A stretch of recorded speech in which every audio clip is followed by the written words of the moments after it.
जी भाई सुने भाई, पिछली अटेम्प्ट से पहले तक आमतौर पे यही समझा जाता था कि इसमें से सिर्फ एमसीक्यू आएगा, लेकिन वो आई कैप नहीं जो बच्चों को सही रगड़ा ना लगाए। अल्हम्दुलिल्लाह आई कैप ने पिछली अटेम्प्ट में पहला क्वेश्चन ही इस चैप्टर में से दे दिया, 7 नंबर का था, यही था ट्रू फॉल्स, ट्रू फॉल्स। ये नहीं था कि कोई आपने नोट लिखने थे, लेकिन पूरा चैप्टर पढ़ा हो तो आप उसका रिप्लाई कर सकते हैं। ठीक है, कॉन्सेप्चुअल फ्रेमवर्क है क्या?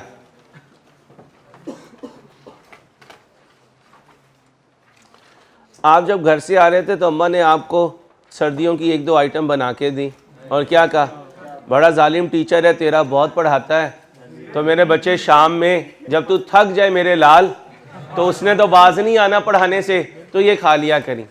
आपने कहा अम्मा ठंड बहुत है, फ्रिज नहीं है हॉस्टल में। अम्मा ने कहा टेंशन ना ले, तेरी माँ सलीकेमंद है, मैंने इस तरह पैकिंग की है कि एक दिन में 1 पीस निकालेगा वो अलहदा पैक हुआ होगा, बाकियों का जो करारापन है, जो क्रिस्पीपन है, वो कहीं नहीं जाएगा। ठीक है, आपने कहा अम्मा मुझे उस पर तो एतबार नहीं, लेकिन माँ तेरे पे मुझे एतबार है।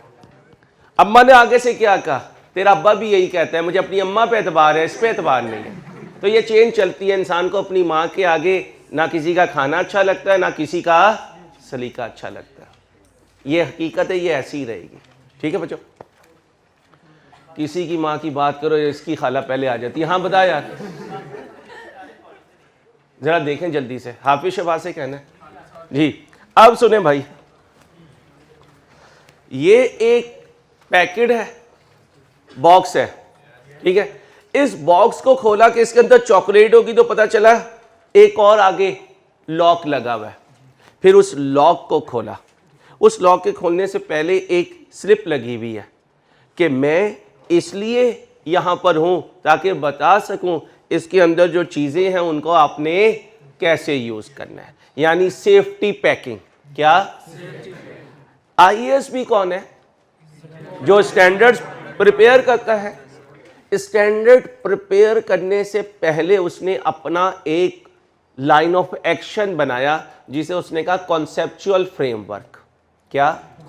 तो कॉन्सेप्चुअल फ्रेमवर्क असल में स्टैंडर्ड नहीं है, लेकिन स्टैंडर्ड बनाने के बेसिक रूल्स हैं, यानी how to use the standards, what are the basic requirements of using the standards. तो सम टाइम हम कोई स्टैंडर्ड यूज कर रहे होते हैं और उसमें हमें कोई बात समझ में नहीं आती, या वो बात उस स्टैंडर्ड में होती ही नहीं है, तो फिर हम मदद लेने कहाँ जाएंगे? कॉन्सेप्चुअल फ्रेमवर्क में। तो आप ये समझें कि स्टैंडर्ड्स का ओवरऑल व्यू देने के लिए क्या बनाया गया है? Conceptual framework. Financial reports are based on estimates. अच्छा, इंट्रो में तो एमसीक्यू ये आता है कि financial statements are based on historical data. हाँ जी, हिस्टोरिकल डाटा प्लस एस्टीमेट। कैसे? कॉस्ट और NRV whichever is lower. अब बताओ, एनआरबी एक एस्टीमेट है, डेप्रिसिएशन मेथड एक, depreciation rate, residual value, useful life, तो कहीं हिस्टोरिकल डाटा होता है और कहीं एस्टीमेट। एक एक लाइन मेरे साथ ध्यान से पढ़नी है। मैं इस चैप्टर को ऐसे नहीं दे रहा बेटा पढ़ लेना, कोई पॉइंट हो तो पूछ लेना। जैसे इंट्रो की थ्योरी एक एक लाइन की पढ़ाई थी, ऐसे पढ़ाऊंगा इंशाल्लाह। ये एरिया आपका स्ट्रांग होना चाहिए, रादर देन हम ये दुआ मांगते हुए जा रहे हो इसमें से ना आए, बल्कि हम ये दुआ मांग रहे हो कि यार इतना अच्छा थ्योरी तैयार है, इसमें से क्वेश्चन आए ताकि मैं इजी मार्क्स फौरन ले सकूं। ठीक है बेटा, इंशाल्लाह। Financial reports are based on estimates and models rather than exact depictions. Depictions mean अंदाजे, एग्जैक्ट नहीं होते, जजमेंट्स भी होती है। कैसे? रीवैल्यूएशन मॉडल जजमेंट है, इम्पेयरमेंट लॉस जजमेंट है, इन्वेस्टमेंट प्रॉपर्टी का fair value gain, fair value loss. जैसे ये बॉयज जानते हैं, कुछ लोगों के पास कुछ प्लॉट होते हैं, वो हर दूसरे महीने प्रॉपर्टी डीलर्स को कहते हैं बेचना है। प्रॉपर्टी डीलर ग्राहक ढूंढ लेता है, टोकन ले लेता है, रेट लगवा लेता है, बाद में क्या कहते हैं, नहीं यार मैं तो रेट लगवा रहा था। इसका मतलब है वो क्या कर रहा है, जजमेंट अप्लाई कर रहा है। ठीक। The conceptual framework establish the concepts that underlie those estimates, judgments and models. The purpose of a conceptual framework to assist the International Accounting Standard Board ISB in the development of future IFRS and its review of existing। इसका मतलब ISB को ये मदद करता है क्या बनाने में, IFRS बनाने में या पुराने IFRS को रिवाइज करने में। अब आप ये ना समझिएगा IFRS एक दफ़ा बन गया तो वो रिवाइज नहीं होता। अभी पिछली अटेम्प्ट में IAS 36 इम्पेयरमेंट ऑफ एसेट्स, इसमें सिर्फ इम्पेयरमेंट लॉस था, रिवर्सल नहीं थी। फिर IFAC ने उसे चेंज किया, ICAP ने सप्लीमेंट भेजा था 1 महीने पहले कि बच्चों को रिवर्सल भी सिखा दो, तो फिर बच्चों को इम्पेयरमेंट की रिवर्सल भी सिखाई। क्योंकि आपकी अटेम्प्ट नहीं आई है, अब ऑलरेडी ICAP की बुक में रिवर्सल ऑफ इम्पेयरमेंट इनकॉर्पोरेट कर चुका है। जिस दिन मैं आपको कहूं कि भाई अब आपके कोर्ट में बॉल है, करो मेरी अकाउंटेबिलिटी, तो तुमने ICAP की बुक पकड़नी है, पहला पेज पकड़ना है, सिर्फ हेडिंग देखे जाना और अगले दिन आके आपने बताना है सर अंसारी आपने बुक में से ये हेडिंग नहीं करवाई हुई। इंशाल्लाह आपको कोई ऐसी हेडिंग मिलेगी नहीं, लेकिन ये मैं आपको कह रहा हूँ कि आपको अपने तौर पे अपनी ड्यूटी करनी चाहिए कि ये ना हो कि बुक में कुछ हो ICAP की और सर ने ना करवाया हो।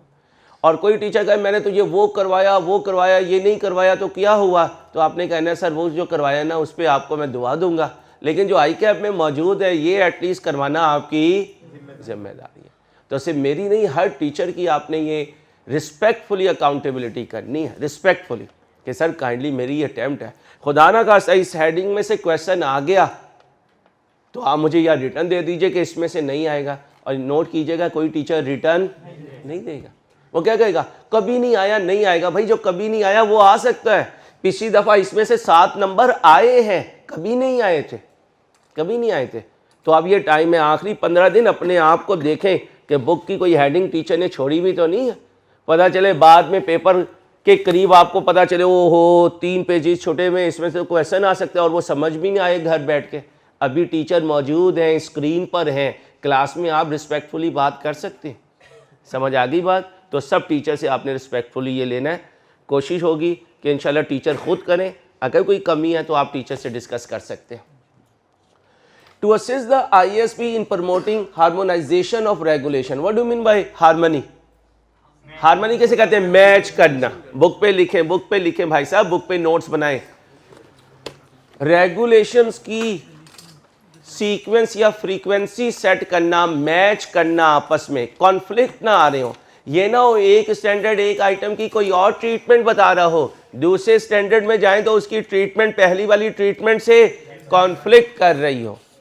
सॉरी टू से पाकिस्तान का टैक्स लॉ और पाकिस्तान का कंपनी लॉ कई जगह आपस में ही कॉन्फ्लिक्ट करता है। क्यों? बनाने वालों ने इस पर क्रिटिकल आई की नहीं। अब मुझे नहीं पता, जब मैं पढ़ा करता था तो लॉ और टैक्स दोनों में 2 सेक्शन 2 डिफरेंट बातें कर रहे होते थे। फिर टीचर कहते थे यार ये अजम्पशन ले लो या ये अजम्पशन ले लो, ठीक है। और ये हमारी एम्बिग्यूटी रहेगी क्योंकि अनफॉर्चुनेटली हमारे जो लॉ सेटर हैं सेनेट में जो बैठे हुए हैं, they don't know very much about the businesses, इसलिए प्रॉब्लम होती है। सर कल मैंने 1 से 2 की रिक्वेस्ट की हुई है इनकी, पता चला कोई टैक्स की एक्स्ट्रा क्लास है तो सर से प्लीज़ रिक्वेस्ट कर लें क्योंकि मेरे आगे क्रैश है, मैं चेंज नहीं कर सकूँगा। माजरत, सर से भी माजरत कर लीजिएगा। Accounting standards and procedures relating to the presentation of financial statement by providing a basis for reducing the number of alternative accounting treatments permitted by IFRS। कैसे? IAS 20 में जाओ, गवर्नमेंट ग्रांट में जाओ, ग्रांट रिलेटेड टू इनकम में जाओ, कितनी treatments allow की हुई हैं? 2। या अदर इनकम बना लो या एक्सपेंस में से माइनस कर दो। रिलेटेड टू एसेट पे जाओ, 2। या अदर इनकम बना लो या एसेट की कॉस्ट में से लेस कर दो। याद रखिएगा जब ऑल्टरनेटिव बहुत ज़्यादा अवेलेबल हो जाए ना तो फिर सिलेक्शन और इम्प्लीमेंटेशन में प्रॉब्लम्स आती हैं और फिर लाइक विद लाइक का कंपैरिजन नहीं हो पाता। जैसे अगले चैप्टर में इंटरप्रिटेशन ऑफ फाइनेंशियल स्टेटमेंट सिखाऊंगा। आप कैसा परफॉर्म कर रहे हैं आपको सामने वाले से अपने आप को कंपेयर करना पड़ता है। जब ऑल्टरनेटिव ट्रीटमेंट ज़्यादा होंगी तो हो सकता है दूसरे ने कोई और ट्रीटमेंट ली हो, अब आप उसको अपने आप से कंपेयर नहीं कर सकेंगे। ऑल्टरनेटिव ट्रीटमेंट में आप हर 2-3 साल के बाद अकाउंटिंग पॉलिसी चेंज कर रहे हो तो आप अपने पास से अपने आप को कंपेयर नहीं कर सकेंगे। तो फिर फ्रेमवर्क का टारगेट होता है कि जो ऑल्टरनेटिव ट्रीटमेंट्स हैं इनको या तो मिनिमाइज किया जा सके या इनमें हार्मनी क्रिएट की जा सके। ये गाइडेंस कौन देगा? Conceptual framework. किसको देगा? IASB को।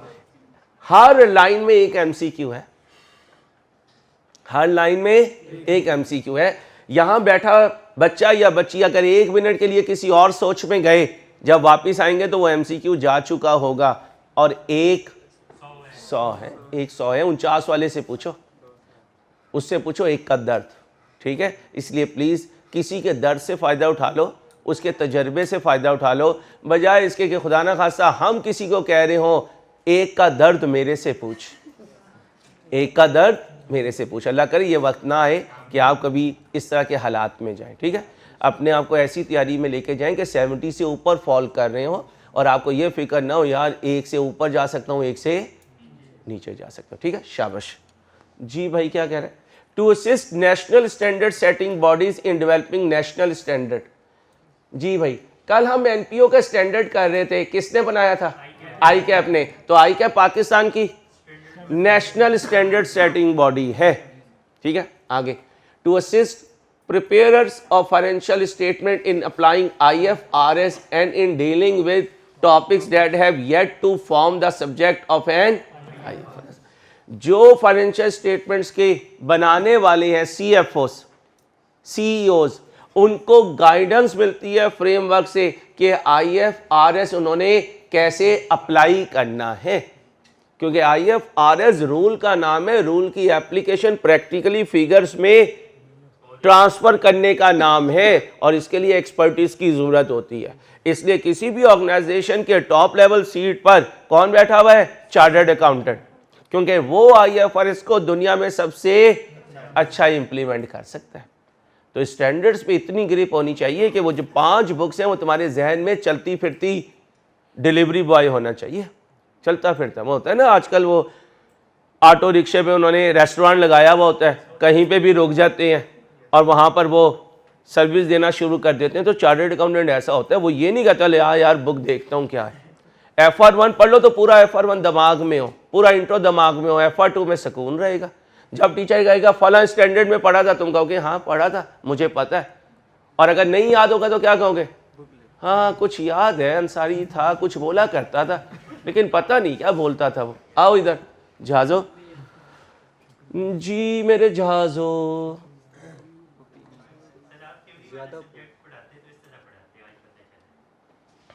To assist auditors. ऑडिटर कौन होते हैं? हाँ, अब मेरे जहाजों को तो अभी अकाउंट्स बनाने नहीं आए, क्योंकि जिसने पढ़ाया उसे पता है उसने पढ़ाया ही सही नहीं है, तो तुम्हें कैसे सही पढ़ना आएगा। अब मेरे दोस्तों, ऑडिटर कौन है? जो अकाउंट्स को चेक करता है। अब मुझे बताओ, बनाने वाला भी चार्टर्ड अकाउंटेंट और चेक करने वाला भी चार्टर्ड अकाउंटेंट, तो फिर जहां ये बनाने वाले को गाइड करता है वहां चेक करने वाले को भी गाइड करता है। ओ भाई, अकाउंट्स को चेक कर रहा हूं ना, तो देख रही फ्रेमवर्क क्या कहता है। ये ना हो तू स्टैंडर्ड्स पे रहे और उन्होंने फ्रेमवर्क का सहारा लेकर काम किया हो और तू क्वालिफाइड रिपोर्ट दे दे। क्वालिफाइड रिपोर्ट क्या? बचपन में ऐसी करता था भाई। देखो, बचपन की जो बातें ना वो यहाँ नहीं करनी, ठीक है। बचपन में कई दफ़ा तुम जब शरारतें ज़्यादा करते थे तो अम्मा तुम्हें वॉशरूम में ले जाके क्या करती थी? बैठ जा मेरे बच्चे, ठीक है, आ जाओ इधर, आ जाओ, बस आ जाओ। यार देखो, बचपन ना हम सबका गुजरा है, हम सब की माओ ने हमें बचपन में पाला है, और वो जो बचपन की यादें होती हैं ना अपनी माँ के साथ, वो इस उम्र में ज़्यादा याद आती है, इस उम्र में ज़्यादा याद आती है, ठीक है। तो अपनी माँ की कदर करो, अपने बाप की कदर करो, ये दुनिया का सबसे कीमती सरमाया होते हैं। जब ये नहीं होते हैं ना, फिर इंसान के पास सब कुछ होता है लेकिन शेयर करने वाला माँ और बाप नहीं होता, वो कंधा नहीं होता। अल्लाह आपके माँ बाप की लंबी ज़िंदगी दे, उनमें बरकत दे और आपको उनकी खिदमत करने की तौफीक दे। आगे भाई, to assist users of financial statement in interpreting the financial information contained in the financial statement prepared in compliance with. अब जाओ इंट्रो में, स्टेक होल्डर चले गए भाई, इसी थोड़ा तेज कर दे। स्टेक होल्डर, फाइनेंशियल स्टेटमेंट कौन बनाता है? मैनेजमेंट बनाती है। इसके अंदर इंफॉर्मेशन होती है, इंफॉर्मेशन किसको देती है? स्टेक होल्डर को देती है। वो इस इंफॉर्मेशन को यूज करते हैं, यूज करके डिसीजन लेते हैं, यूज करके। तो फिर ये फ्रेमवर्क उन यूजर्स को भी गाइडेंस देता है कि फाइनेंशियल स्टेटमेंट्स पढ़ने का तरीका क्या है। मैं टॉन्ट नहीं कर रहा, तंज नहीं कर रहा। एक नॉन चार्टर्ड अकाउंटेंट हो, एक नॉन अकाउंटेंट हो, एक आम यूजर हो जिसे अकाउंटिंग के रूल्स का पता ही ना हो, आप उसके सामने फाइनेंशियल स्टेटमेंट रख दें, क्या वो उससे फायदा उठा लेगा? नहीं गएगा। इसलिए याद रखना, फाइनेंशियल स्टेटमेंट से फायदा उठाना भी हर एक का काम नहीं है। हम ये तो कहते हैं कि यूजर्स को देने, लेकिन सारे यूजर्स इस इंफॉर्मेशन से फायदा नहीं उठा सकते। अल्लाह ना करे, अल्लाह ना करे, MFA का सीखा हुआ अगर तुमने रियल लाइफ में अप्लाई किया तो तुम जो है वो स्पेकुलेशन, सट्टेबाजी पे चले जाओगे। पैसा उसमें करोड़ों होगा लेकिन हलाल नहीं होगा, हलाल नहीं होगा। क्योंकि MFA में हम आपको, अल्लाह माफ करे, स्पेकुलेशन सिखाते हैं, हेजिंग करना, कैसे स्टॉक मार्केट में बैठ के आपने विदाउट सिंगल पैनी जो है वो पैसा कमाना होता है। फॉरेक्स जिसे कहते हैं, फॉरेक्स जिसे कहते हैं।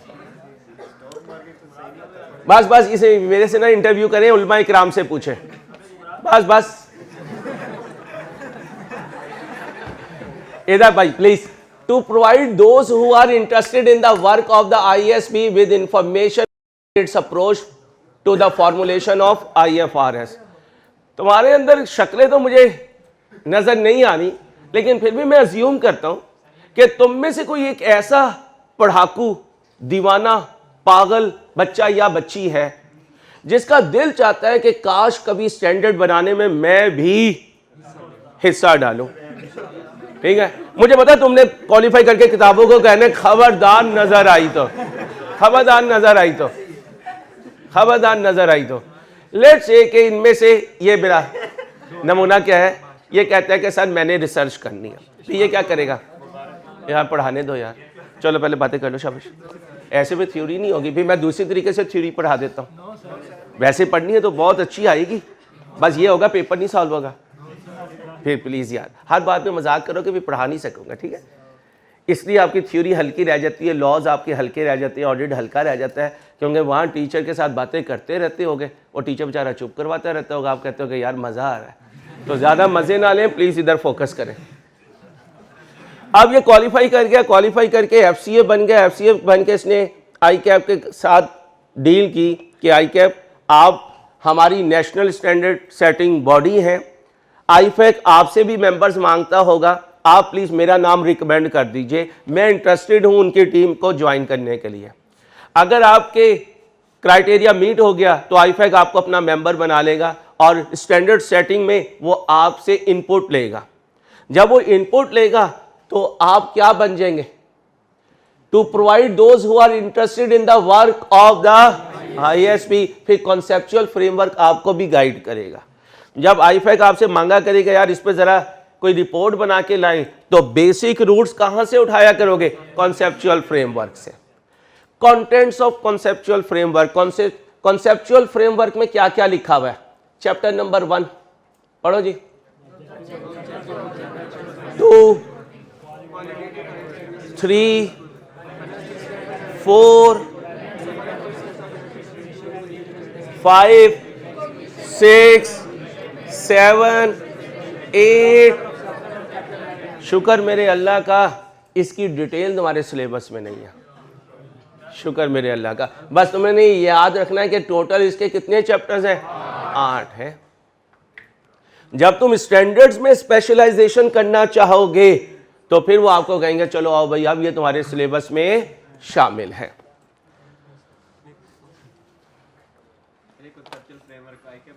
नहीं नहीं, IASB बनाता है बेटा। The alternative to a conceptual framework, a system based on detailed rules is an alternative to a system based on a बजाय इसके कि कॉन्सेप्चुअल फ्रेमवर्क को यूज किया जाए, अगर आईएएसबी या आपकी अपनी कंपनी पूरे रूल्स बना ले, अपने ही बना ले, तो फिर आप किसको साइड पे कर देंगे? कॉन्सेप्चुअल फ्रेमवर्क को। और किसको फॉलो करेंगे? अपने बनाए हुए रूल्स को। लेकिन अपने बनाए हुए रूल्स के लिए आपकी टीम बहुत ज्यादा स्ट्रांग होनी चाहिए और वो उसके कंपेटिटिव काम भी करके दे सके। जैसे अक्सर घर में अम्मा का मूड ऑफ हो तो अब्बा क्या कहते हैं, तुम करती क्या हो? ये देखना आज मैं खाना बनाऊंगा। बड़े चौधरी चल के ना गर्मी में जून में किचन में जाते हैं, 2 मिनट के बाद क्या कहते हैं? Sorry sorry, simple sorry. लग पता जाता है भाई, लग पता जाता है। माँ की कदर, बीवी की कदर जब आती है, बहन बेटी की कदर जब आती है, जब वो घर में नहीं होती। बाहर हम बहुत चलते हैं यार, प्लीज यार कभी तो कोई बात सीरियस ले लिया करो यार। मुझे पता है कुदरत ने तुम्हारी शक्ल में बहुत बड़ा मजाक किया हुआ है। बीवी का मतलब पता है? Book value. बीवी बीवी लगा हुआ यार, प्लीज यार, खुदा का वास्ता है। मेरा मोबाइल का चलो यार, मेरा मोबाइल पकड़ाना। तेरा मेरा मजाक है। थैंक यू बेटा, जज़ाकल्लाह। हंसे जाओ, उड़ाए जाओ मेरा मजाक जितना उड़ाना है तुमने। इसे कहते हैं बीवियां। ब्रेकफास्ट किया? यस किया। आओ ओए इंसान यार, छोड़ तो इधर आओ। बस इस conceptual framework is an IFRS? नहीं, कॉन्सेप्चुअल फ्रेमवर्क आईएफआरएस नहीं है, उसका हेल्पिंग टूल है, उसका हेल्पिंग टूल है। अच्छा, अगर कॉन्सेप्चुअल फ्रेमवर्क आईएफआरएस नहीं है तो क्या किसी पॉइंट पे जाके दोनों में कॉन्फ्लिक्ट आ सकता है? जी आ सकता है। अगर दोनों में कॉन्फ्लिक्ट आएगा तो कौन जीतेगा? उस वक्त का आईएफआरएस। जैसे अब पता नहीं लॉ के टीचर ने बताया या नहीं, अगर आप स्टैंडर्ड यूज कर रहे हैं और वो कंपनीज एक्ट 4th शेड्यूल या 5th शेड्यूल से कॉन्फ्लिक्ट कर जाए तो कौन विन करेगा? कंपनीज एक्ट 2017 विन करेगा। आप स्टैंडर्ड को छोड़ देंगे। और अगर स्टैंडर्ड और फ्रेमवर्क में कोई कॉन्फ्लिक्ट आ जाए तो आप फ्रेमवर्क को छोड़ देंगे, स्टैंडर्ड प्रीवेल करेगा। एमसीक्यू सॉल्व कर लोगे? आओ।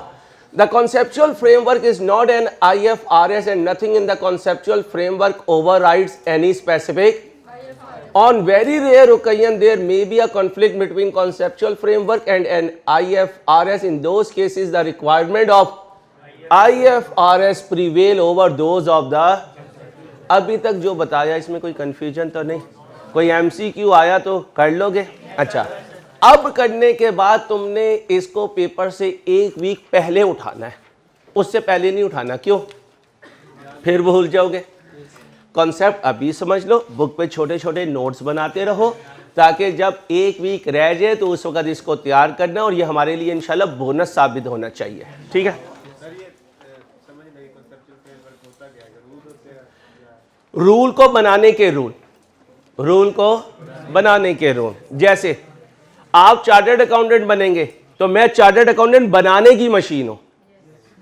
आप चार्टर्ड अकाउंटेंट, मैं चार्टर्ड अकाउंटेंट बनाने की मशीन। अच्छा, मैं पढ़ा रहा हूं, ठीक है, मेरा जो पीछे कोई उस्ताद होगा वो टीचर बना रहा होगा, वो टीचर बना रहा होगा, मैं आगे चार्टर्ड अकाउंटेंट बना रहा हूं। तो इसका मतलब मैं जिसे फॉलो कर रहा हूं वो कॉन्सेप्चुअल फ्रेमवर्क, और वहां से क्या बन रहे हैं? रूल्स बन रहे हैं। और रूल्स कौन बना रहा है? आईएएसबी। इसलिए तो कहते हैं कि ये रूल नहीं है, रूल बनाने की मशीन है। अभी पीछे पूछे कि आईएफआरएस है क्या? हमने कहा नहीं, आईएफआरएस नहीं है, आईएफआरएस बनाने का टूल है। इससे क्या बन रहे हैं? आईएफआरएस बन रहे हैं। आगे सुने भाई, क्वालिटेटिव चीज क्या होती है? नहीं, क्वालिटेटिव एक होता है, क्वांटिटेटिव एक होता, चलो इसे भी छोड़ो, एक होता है फाइनेंशियल, एक होता है नॉन फाइनेंशियल। वो फाइनेंशियल और दूसरा फिर नॉन फाइनेंशियल, आगे 2 होते हैं, एक क्वांटिटेटिव एक क्वालिटेटिव। यार रियाज को बुलाओ। क्वांटिटेटिव का मतलब नंबर्स नहीं बोलना, मिकदार, नंबर्स नहीं बोलना। नंबर बोलोगे तो रुपये ही बन जाएगा। मिकदार, KGs, labour hours, service hours, kilometres. अब ये सारी क्या है? ये मिकदारें हैं। Quantity, quantum. सुनो, तुम बहुत खूबसूरत हो, ये क्या है? क्वालिटेटिव। ये क्या है? क्वालिटेटिव। तुम बहुत गोरे हो, ये क्या है? क्वालिटेटिव। तुम इंतहाई। अब ये सारी चीजें क्या है? क्वालिटेटिव है। तो क्वालिटेटिव को क्वांटिफाई करना आसान काम नहीं होता। एमएफए के टीचर सिखाएंगे आपको, जब वो बैलेंस स्कोर कार्ड आपको सिखाएंगे कि किसी बिजनेस की कामयाबी के पीछे क्वांटिटेटिव फैक्टर भी होते हैं और क्वालिटेटिव फैक्टर भी होते हैं। जैसे एक डॉक्टर होता है, आप उसके पास जाओ ना तो वो इतना तंज करता है, इतना टॉन्ट करता है, बंदा कहता है तेरे से अच्छा तो गली के नुक्कड़ का पान शॉप वाला है, कम से कम प्यार से तो बात करता है। और कुछ डॉक्टर ऐसे होते हैं, उनके पास बैठ के आधी बीमारी दूर हो जाती है, वो आपको इतना ओन करते हैं। इसका मतलब इंसान बनना बेटा माशाल्लाह। तेरे कहने आने पे माशाल्लाह शायद ही किसी ने कहा। आगे चलो भाई, ना लगाया करे, मुझे पढ़ाते हुए तंग ना किया करे। अब सुने, खामोश। क्या बात हो रही थी? देखो निकल गई ना। नदीम इंसान बन जाए यार, कॉन्सेप्ट निकल जाता है जहन से मेरी जान।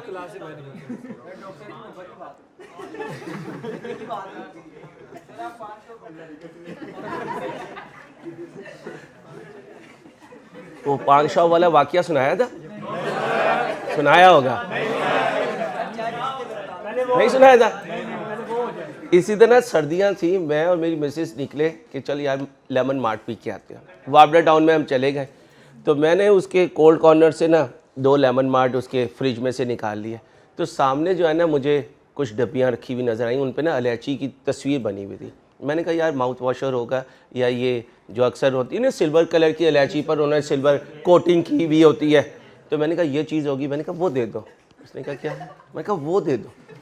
कहता है अच्छा, वो मुझे ना बाकायदा घुरे बंदा, वो होते भी ज़रा डस्करे से है, ठीक है, वो मुझे घुरे। मैंने कहा वो दे दो।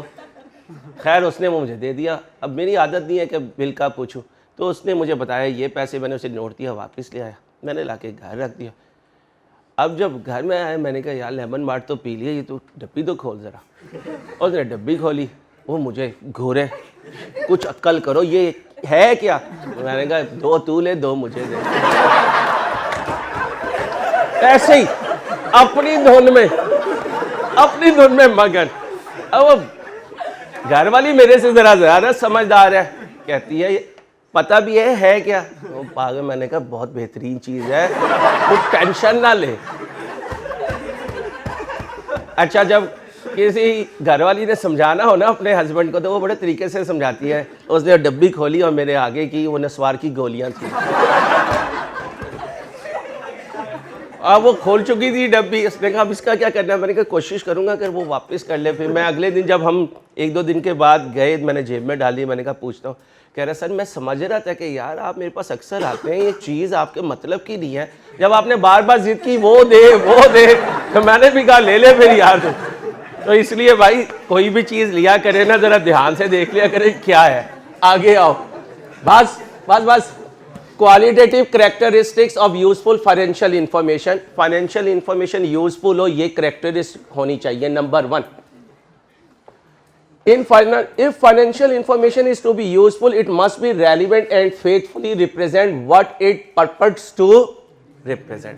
जो बताना चाह रही है इंफॉर्मेशन, आपकी वर्डिंग या आपके लिखे हुए से वही बात डिस्क्लोज होनी चाहिए। अगर ऐसा नहीं हुआ तो आपकी इंफॉर्मेशन क्या नहीं है? फेथफुल नहीं है। ये डिसीव करने के लिए है, ये चीट करने के लिए है। आपने इंफॉर्मेशन को विंडो ड्रेस किया है। क्या किया है? विंडो ड्रेस किया है। विंडो ड्रेस करने का मतलब होना कुछ, दिखाना कुछ। ठीक है, आगे। The usefulness of financial information is enhance if it is comparable, verifiable, timely and understandable.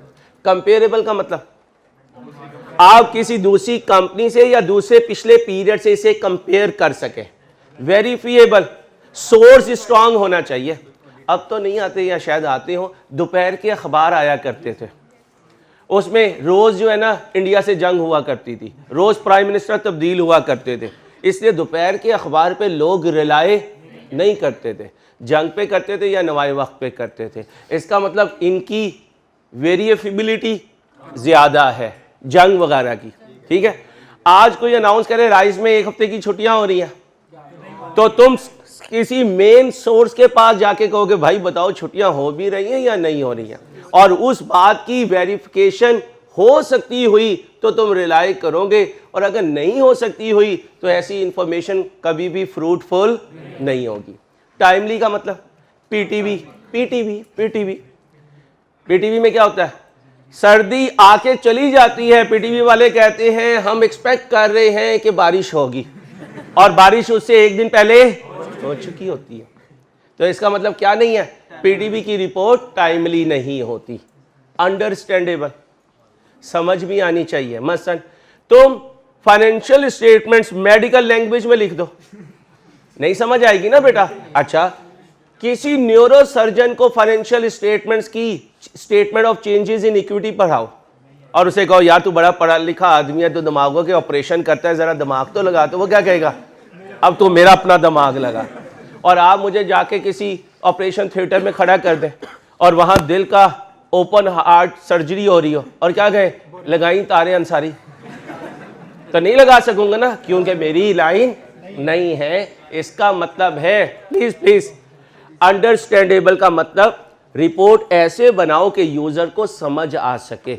ये मैंने आपको कह दिया, हर यूजर को आपकी रिपोर्ट समझ में, उस यूजर को भी किसी अकाउंटेंट का सहारा लेना पड़ेगा। जैसे सुनिएगा, खुदा ना खासा अल्लाह ना करे, अल्लाह ना करे, कभी कोर्ट की तरफ से कोई नोटिस आ जाए और वालदा के हाथ में आए और बस लिखा हुआ हो अदालती नोटिस, वालदा परेशान हो जाएंगी, ठीक है। चाहे पढ़ी लिखी खातून हैं, उन्हें उस नोटिस की समझ नहीं आएगी। फिर फैमिली में जो इस लाइन का बंदा होगा उसके पास जाओगे, उसे कहोगे यार देखना ये नोटिस किस चीज़ का। जैसे भाई वगैरह को अक्सर नोटिस आते हैं कारोबार के पॉइंट ऑफ से, FBR के, वो मुझे भेजते हैं, यार पढ़ाकू देखिए नोटिस किस चीज़ का है। फिर मैं उनको बताता हूँ अपने किसी दोस्त से पूछ के, क्यों, क्योंकि मुझे टैक्स पढ़ाए हुए कोई 8-10 साल गुजर चुके, मुझे क्या पता कौन सा सेक्शन किस के अकॉर्डिंगली बात कर रहा है। फिर मैं अपने दोस्त को कहता हूँ यार ये देखिए ज़रा सेक्शन कौन सा है। तो अंडरस्टैंडेबल होगी इंफॉर्मेशन तो आप फ़ायदा उठा सकोगे, अदरवाइज आपको उसका कोई फ़ायदा नहीं होगा। It means information must have certain characteristics in order for it to be useful for decision making. The ISB conceptual framework describes fundamental qualitative characteristics and enhancing qualitative characteristics. दोनों में पहले फर्क बताओ।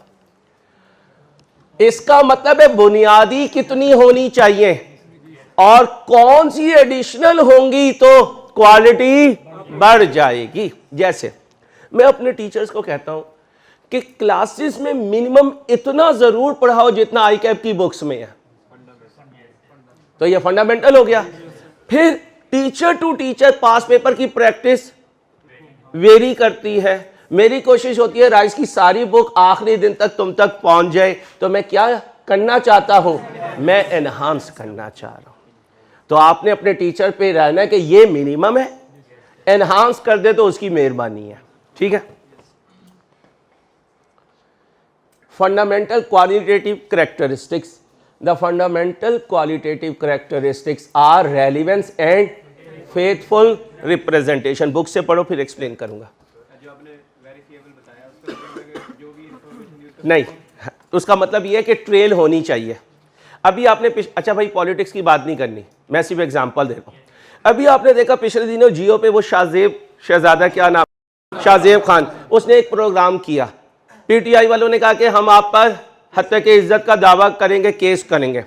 उसने कहा जनाब आप केस करें, मैं अदालत जाने के लिए तैयार हूँ, मेरे पास पूरी ट्रेल मौजूद है। क्या मौजूद है? ट्रेल मौजूद है। ट्रेल का मतलब होता है बुनियाद से लेकर तुम तक जो बात पहुंची उसकी चेन आपस में मिलती है।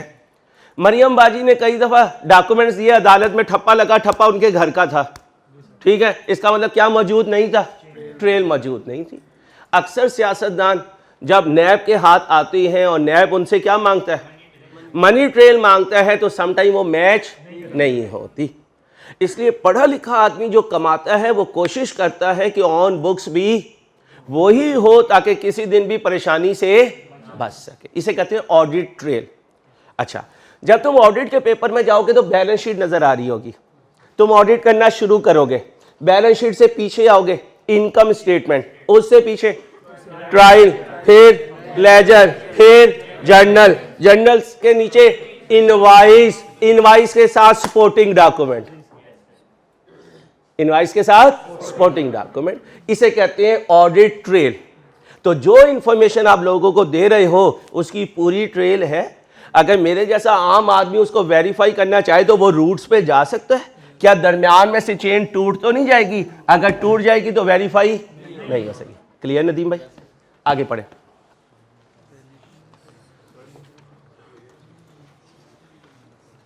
एसी स्लो कर दे भाई, भाई डायरेक्शन ऊपर कर दें एसी की भाई रजिस्टर से। आगे सुनो बेटा। Relevant financial information is capable of making a difference in the decisions made by users. What do you mean by relevant information? तुम्हारे घर में तुम्हें अक्सर डांट अब्बा से किस बात पे पड़ती है? नहीं, फालतू बातें नहीं, सुने ना। अब्बा जी शाम में आपने मिले, अब्बा जी ने कहा बिल जमा करवा दिया। अब्बा जी आज अंसारी साहब जो है ना वो कॉन्सेप्चुअल फ्रेमवर्क पढ़ा रहे थे, आपको पता है उसमें आपकी एग्जांपल भी आई थी। अब्बा जी आप ठीक है ना? अब्बा जी क्या कहेंगे?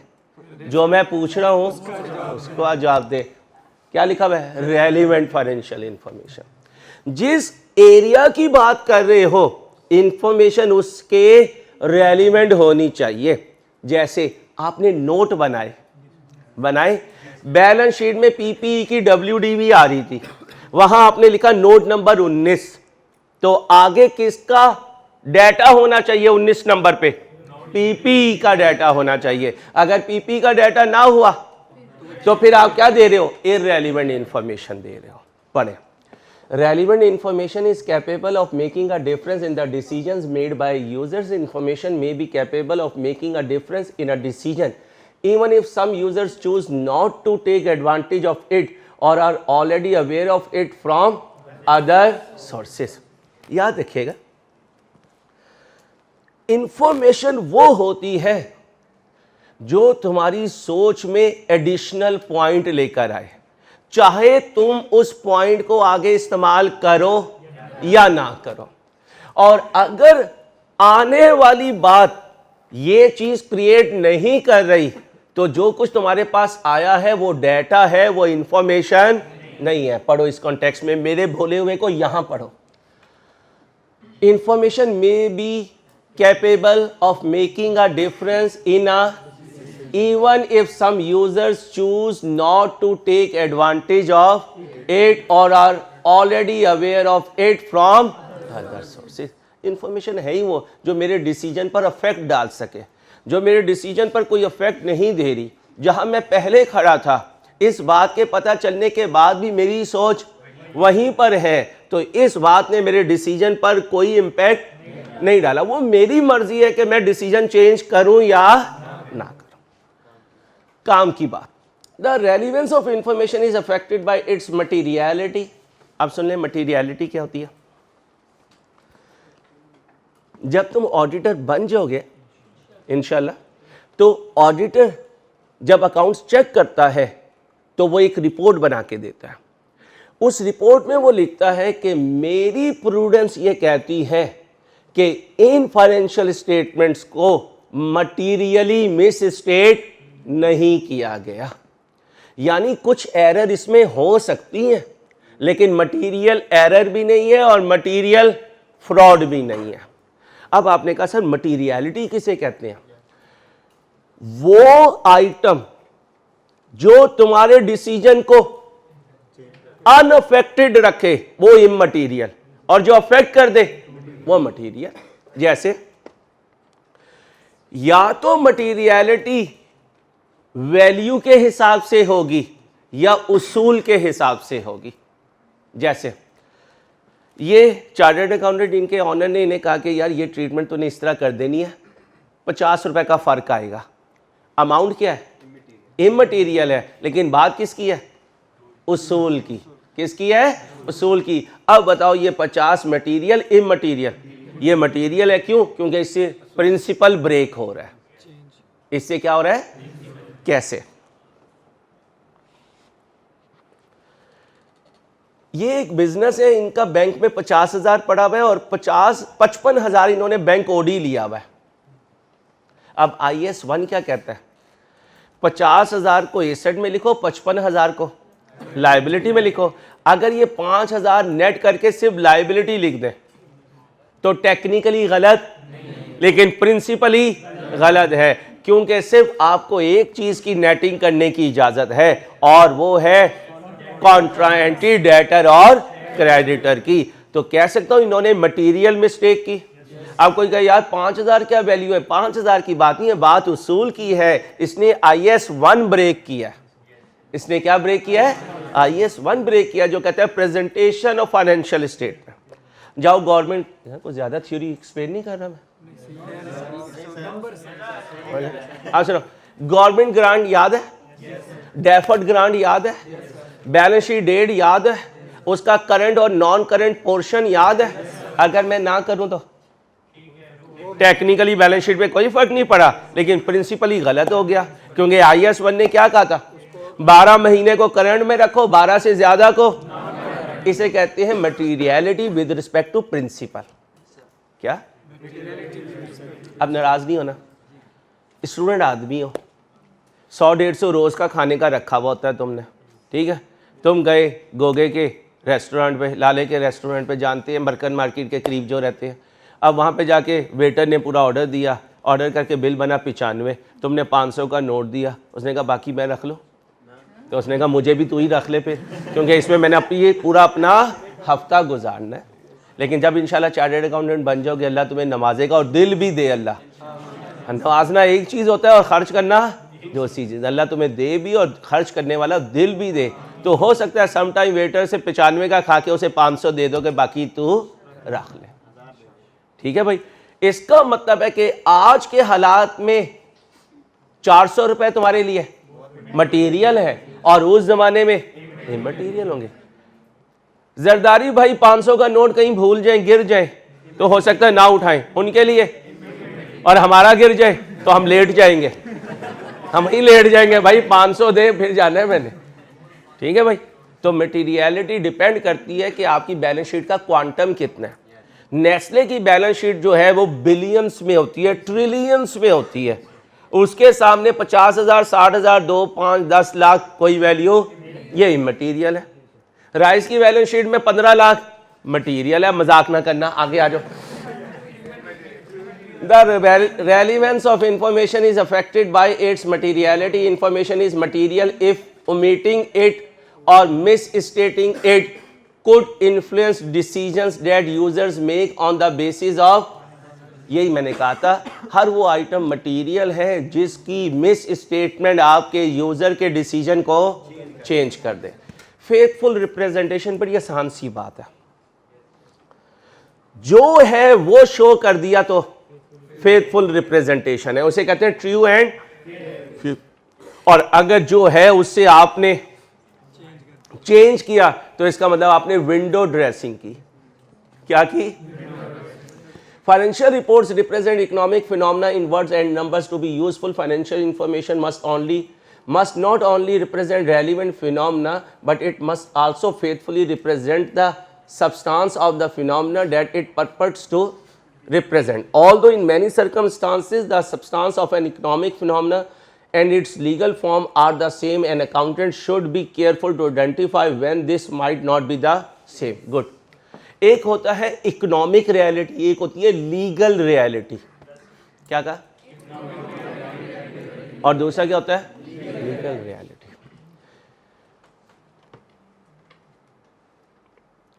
मैं जिस घर में रहता हूँ, अज्यूम कर रहा हूँ, मैं जिस घर में रहता हूँ वो मेरे बड़े भाई का है और वो कनाडा चले गए मैं 20 साल पहले, और कह के गए यार सारी पढ़ाकू ये मकान तू ही यूज़ करता नहीं, मैं अपनी फैमिली के साथ अब उधर ही सेटल्ड हूँ। सोसाइटी वाले क्या समझते हैं? मकान मेरा है, इसे कहते हैं सब्सटेंस। ये क्या कहते हैं? सब्सटेंस। Economic reality. और इसकी लीगल रियलिटी। अब एक एग्जांपल दे रहा हूँ, मजाक में नहीं लेना, कुछ बातें ऐसी होती हैं उनको सिर्फ सीरियस मोड में लिया करें। अक्सर कुछ कपल्स के औलाद नहीं होती, अल्लाह का फैसला होता है औलाद देना या ना देना। वो अपने किसी सगे खून के रिश्ते में से किसी बच्चे को अडॉप्ट कर लेते हैं, अब वो उसके पेरेंट्स बन जाते हैं। तो ये है इकोनॉमिक रियलिटी। लेकिन कोर्ट के पॉइंट ऑफ व्यू से लीगल हेयर ये बच्चा या बच्ची उन्हीं माँ बाप के हैं जो इसके ओरिजिनल पेरेंट्स हैं। एक कॉन्सेप्ट है सब्सटेंस ओवर फॉर्म। क्या बोला? एक दफा और बोलो, एक दफा और। सब्सटेंस का मतलब होता है जो हकीकी है, फॉर्म का मतलब होता है जो कानूनी है। सब्सटेंस का मतलब हकीकत क्या है, फॉर्म का मतलब कानून क्या है। याद रखना, अकाउंटिंग कानून पे नहीं होती, अकाउंटिंग हकीकत पे होती है। इसलिए हम कहते हैं अकाउंटिंग में सब्सटेंस ओवर है फॉर्म के, यानी जीत जाएगी हकीकत कानून से। इसलिए FR2 में आओगे तो तुम्हें फाइनेंस लीज सिखाऊंगा। फाइनेंस लीज क्या होती है? मैं एक एसेट की लाइफ है 20 साल 18 साल के लिए उसे किराए पे ले लूंगा, कह सकता हूं मैं उस एसेट की मेजर लाइफ इस्तेमाल करूंगा, मालिक तो कोई और होगा। अब हकीकत यह है कि एसेट मेरा है क्योंकि उसकी लाइफ का तकरीबन 90% से ज्यादा मैं इस्तेमाल कर रहा हूं, लेकिन फॉर्म क्या है? वो मालिक है। अब अकाउंटिंग किसको रिलाय करेगी, फॉर्म को या सब्सटेंस को? इसलिए उस एसेट को मैं अपनी बैलेंस शीट में शो करूंगा। इसे कहते हैं substance over form. Substance mean हकीकत, फॉर्म मीन कानून। हकीकत कानून से ऊपर होती है, हकीकत कानून से ऊपर होती है। आगे चले। To be a perfectly faithful representation और डिपिक्शन वुड हैव 3 कैरेक्टरिस्टिक्स। अब MCQ आ सकता है, फेथफुल रिप्रेजेंटेशन की कितनी कैरेक्टरिस्टिक्स है? कितनी है? 3। इसे हाईलाइट करो अपनी बुक पे। It would be complete, neutral and free from error. Complete का मतलब A to Z होनी चाहिए बात। न्यूट्रल का मतलब अनबाइस्ड, किसी तरफ पार्शलिज्म ना हो रहा हो, किसी तरफ टिल्ड ना हो रहा हो, और फ्री फ्रॉम एरर, उसमें गलती ना हो। अगर ये 3 कैरेक्टरिस्टिक्स होंगी तो हम क्या कहेंगे? फेथफुल रिप्रेजेंटेशन है। Of course perfection is seldom. बेटा आपस में नहीं, कहता है यार परफेक्शन नहीं मिलेगी, कुछ ना कुछ कंप्लीटनेस में कमी हो सकती है, कुछ ना कुछ न्यूट्रलिटी में कमी हो सकती है, कुछ ना कुछ एरर भी हो सकती है। इसलिए परफेक्शन ना ढूंढना। If ever achievable, the objective is to maximise those qualities to the extent possible. इसलिए जिंदगी में आइडियलिज्म ना ढूंढना। हर इंसान कमियों के साथ है, लोग हमें कमियों के साथ एक्सेप्ट करते हैं, हमें लोगों को उनकी कमियों के साथ एक्सेप्ट करना चाहिए। आगे चलें भाई, हो गया। एनहांसिंग, पहले क्या थी? फंडामेंटल, अब क्या है? एनहांसिंग। अगर आप चाहो कि आने वाली इंफॉर्मेशन की क्वालिटी इंक्रीज हो जाए तो उसमें क्या क्या और करेक्टरिस्टिक्स होनी चाहिए? कंपेरेबिलिटी होनी चाहिए, वेरिएबिलिटी होनी चाहिए, टाइमलीनेस होनी चाहिए। और कंपेरेबिलिटी की 2 चीजें हैं, मार्केट से कंपेयर कर सकूं, अपने पास से कंपेयर कर सकूं। वेरिएबल, ये अभी मैंने नदीम के सवाल का जवाब दिया, पूरी ऑडिट ट्रेल होनी चाहिए, जहां खड़े हो उससे नीचे सारी रूट्स मिलनी चाहिए, तो आप कह सकते हो कि ये इंफॉर्मेशन वेरीफाई हो सकती है। इसलिए अक्सर हमारे माशरे में बिगाड़ की एक बहुत बड़ी रीज़न क्या है? जो इंफॉर्मेशन हम तक पहुंचती है वो क्या नहीं होती? वो वेरीफाइबल नहीं होती। आज अल्लाह माफ़ करे, मीडिया का जो रोल है वो इस कदर अजीब है कि 90% बातें ऐसी होती हैं जिनका हकीकत से पता नहीं। किसी की भी पगड़ी उछाड़ देते हैं, किसी की भी इज्जत उछाड़ देते हैं, किसी के भी करैक्टर पे बोल देते हैं, और मज़े से 2-2 घंटे बोल रहे होते हैं। ये नहीं सोचते कि ऊपर जाके हम क्या जवाब देंगे, क्या जवाब देंगे।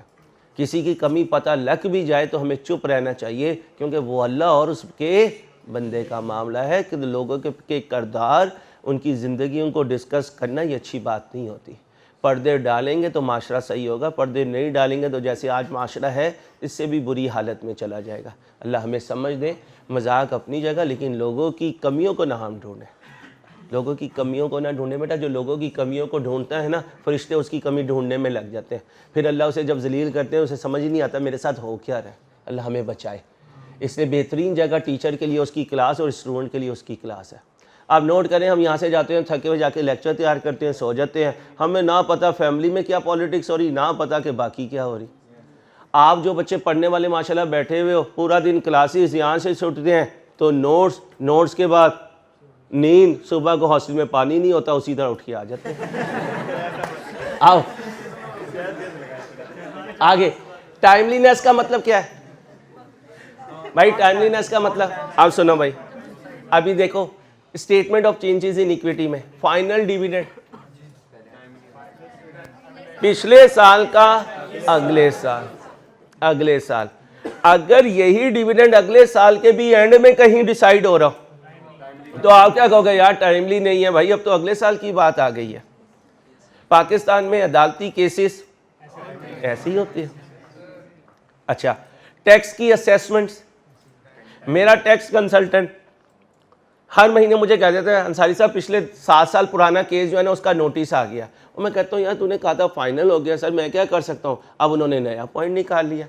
क्या नहीं है हमारे सिस्टम्स में? टाइमलीनेस नहीं है। तो इंफॉर्मेशन वो वैल्यूएबल होती है जो टाइमली मिले। क्या मिले? टाइमली मिले। जैसे नेक्स्ट, अंडरस्टैंडेबल, मतलब अकाउंटेंट की लैंग्वेज को इतना आसान करके लिखो कि हर एक को इसकी डिटेल समझ में आ जाए। याद है पीपी का नोट बनाया था? सर नोट बना लिया, फिर सब नोट क्यों बना रहे हो? ताकि लोगों को समझ आ जाए यार, लोगों को समझ आ जाए। इतना ब्रेक करके लिखो कि पढ़ने वाले को अगर वो नॉन अकाउंटेंट भी है तो कुछ ना कुछ इंफॉर्मेशन आ जाए। अच्छा स्कॉलर, अच्छा बयान करने वाला वो टीचर या वो स्कॉलर होता है, वो स्पीकर होता है जो इतने आसान लफ्ज़ों में बात समझाए, गुनहगार से गुनहगार आदमी और जितना मर्जी दीन से दूर आदमी हो उसकी बात समझ में आ जाए। मैंने अपनी ज़िंदगी में एक बुज़ुर्ग ऐसे देखे, मौलाना यूसुफ खान साहब हैं, माल्टा टाउन ई ब्लॉक की मस्जिद में जो जुमा पढ़ाते हैं। यार वो बंदा 1 बजे बैठता है, 15 मिनट बात करता है, और वो बात ना कोई लच्छेदारी होती है ना कोई तकरीर का अंदाज होता है, लेकिन उसकी बात में से अक्सर चीज़ें लोग उस वक़्त बैठ के अपनी ज़िंदगी में ले आते हैं। तो कभी टाइम हुआ करे तो उनके पीछे जुमा पढ़ा करें। बड़ा आसान नुस्खा है दीन पे चलने का, उनकी बात सुनने का। मौलाना यूसुफ खान साहब हैं, टीवी पे भी आते हैं जी, मॉडर्न टाउन ई ब्लॉक की मस्जिद, मेन जो मस्जिद है। आगे चलें भाई, आगे चलें भाई, कब बता दिया? आगे पीछे पीछे वापस वापस वापस वापस वापस वापस, ये हो गया हो गया हो गया। इधर आए, अब इधर आए भाई। Recognition in the financial statement. Recognition का मतलब रिकॉर्ड करना, डबल एंट्री लिख लें। Recognition mean double entry.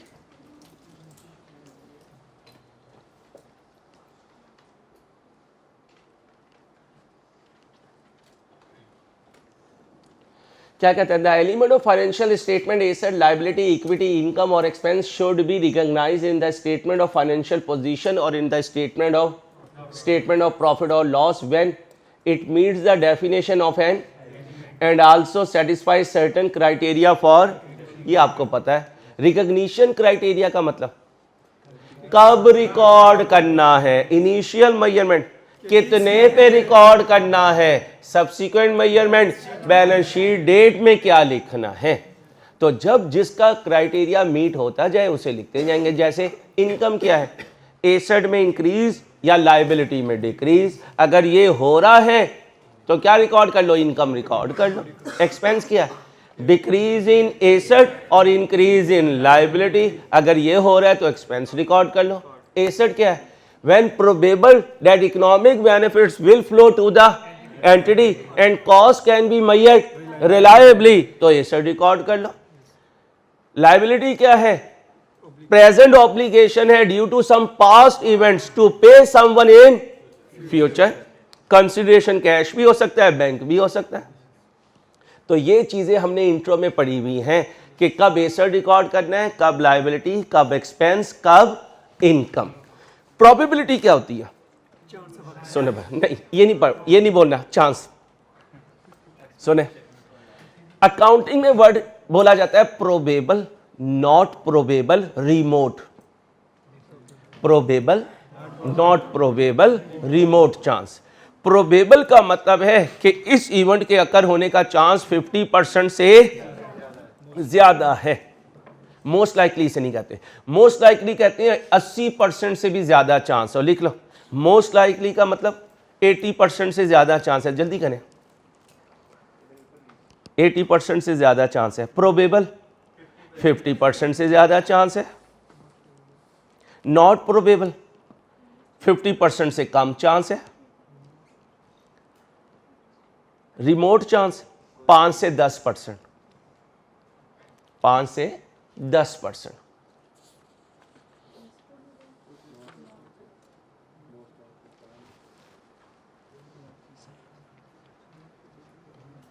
आगे करना भाई,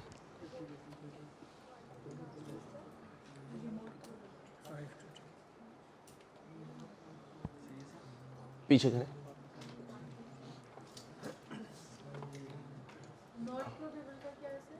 लेस देन 50% बेटा जी।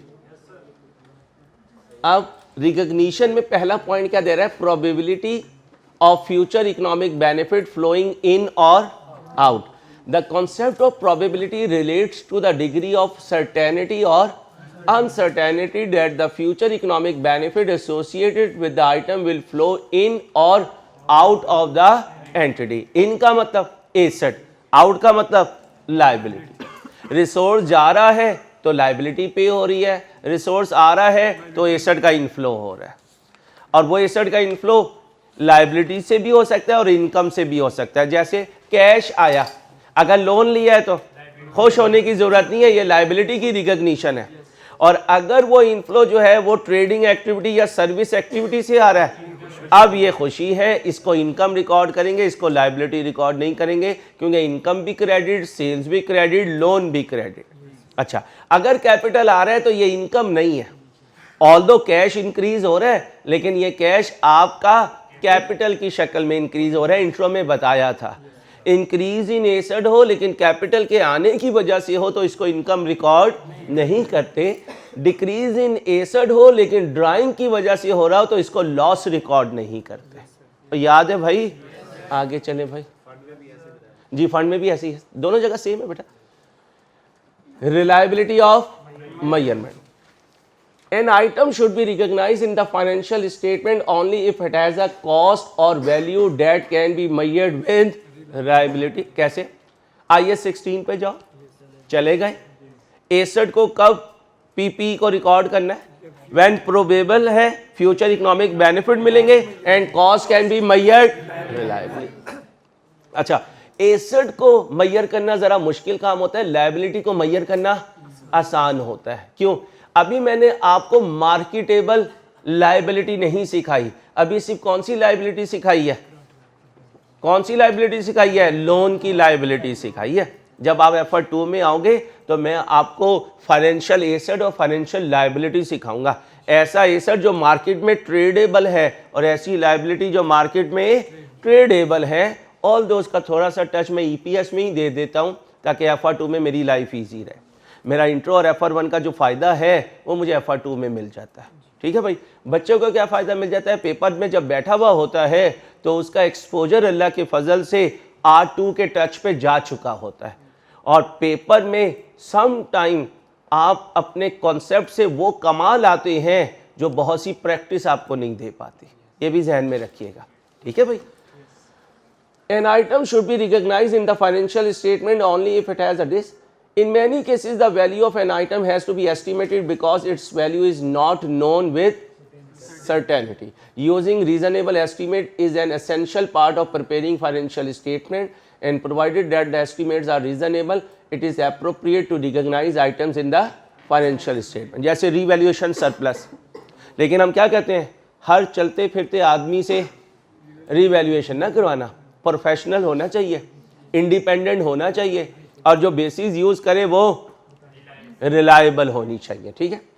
However, if it is not possible To make a reasonable estimate, the item should be excluded from the statement of financial position and statement of profit or loss and other comprehensive income. An item that cannot be estimated with reliability at one point in time might be estimated with greater certainty at a later point when it would then be appropriate to include it in the financial statement.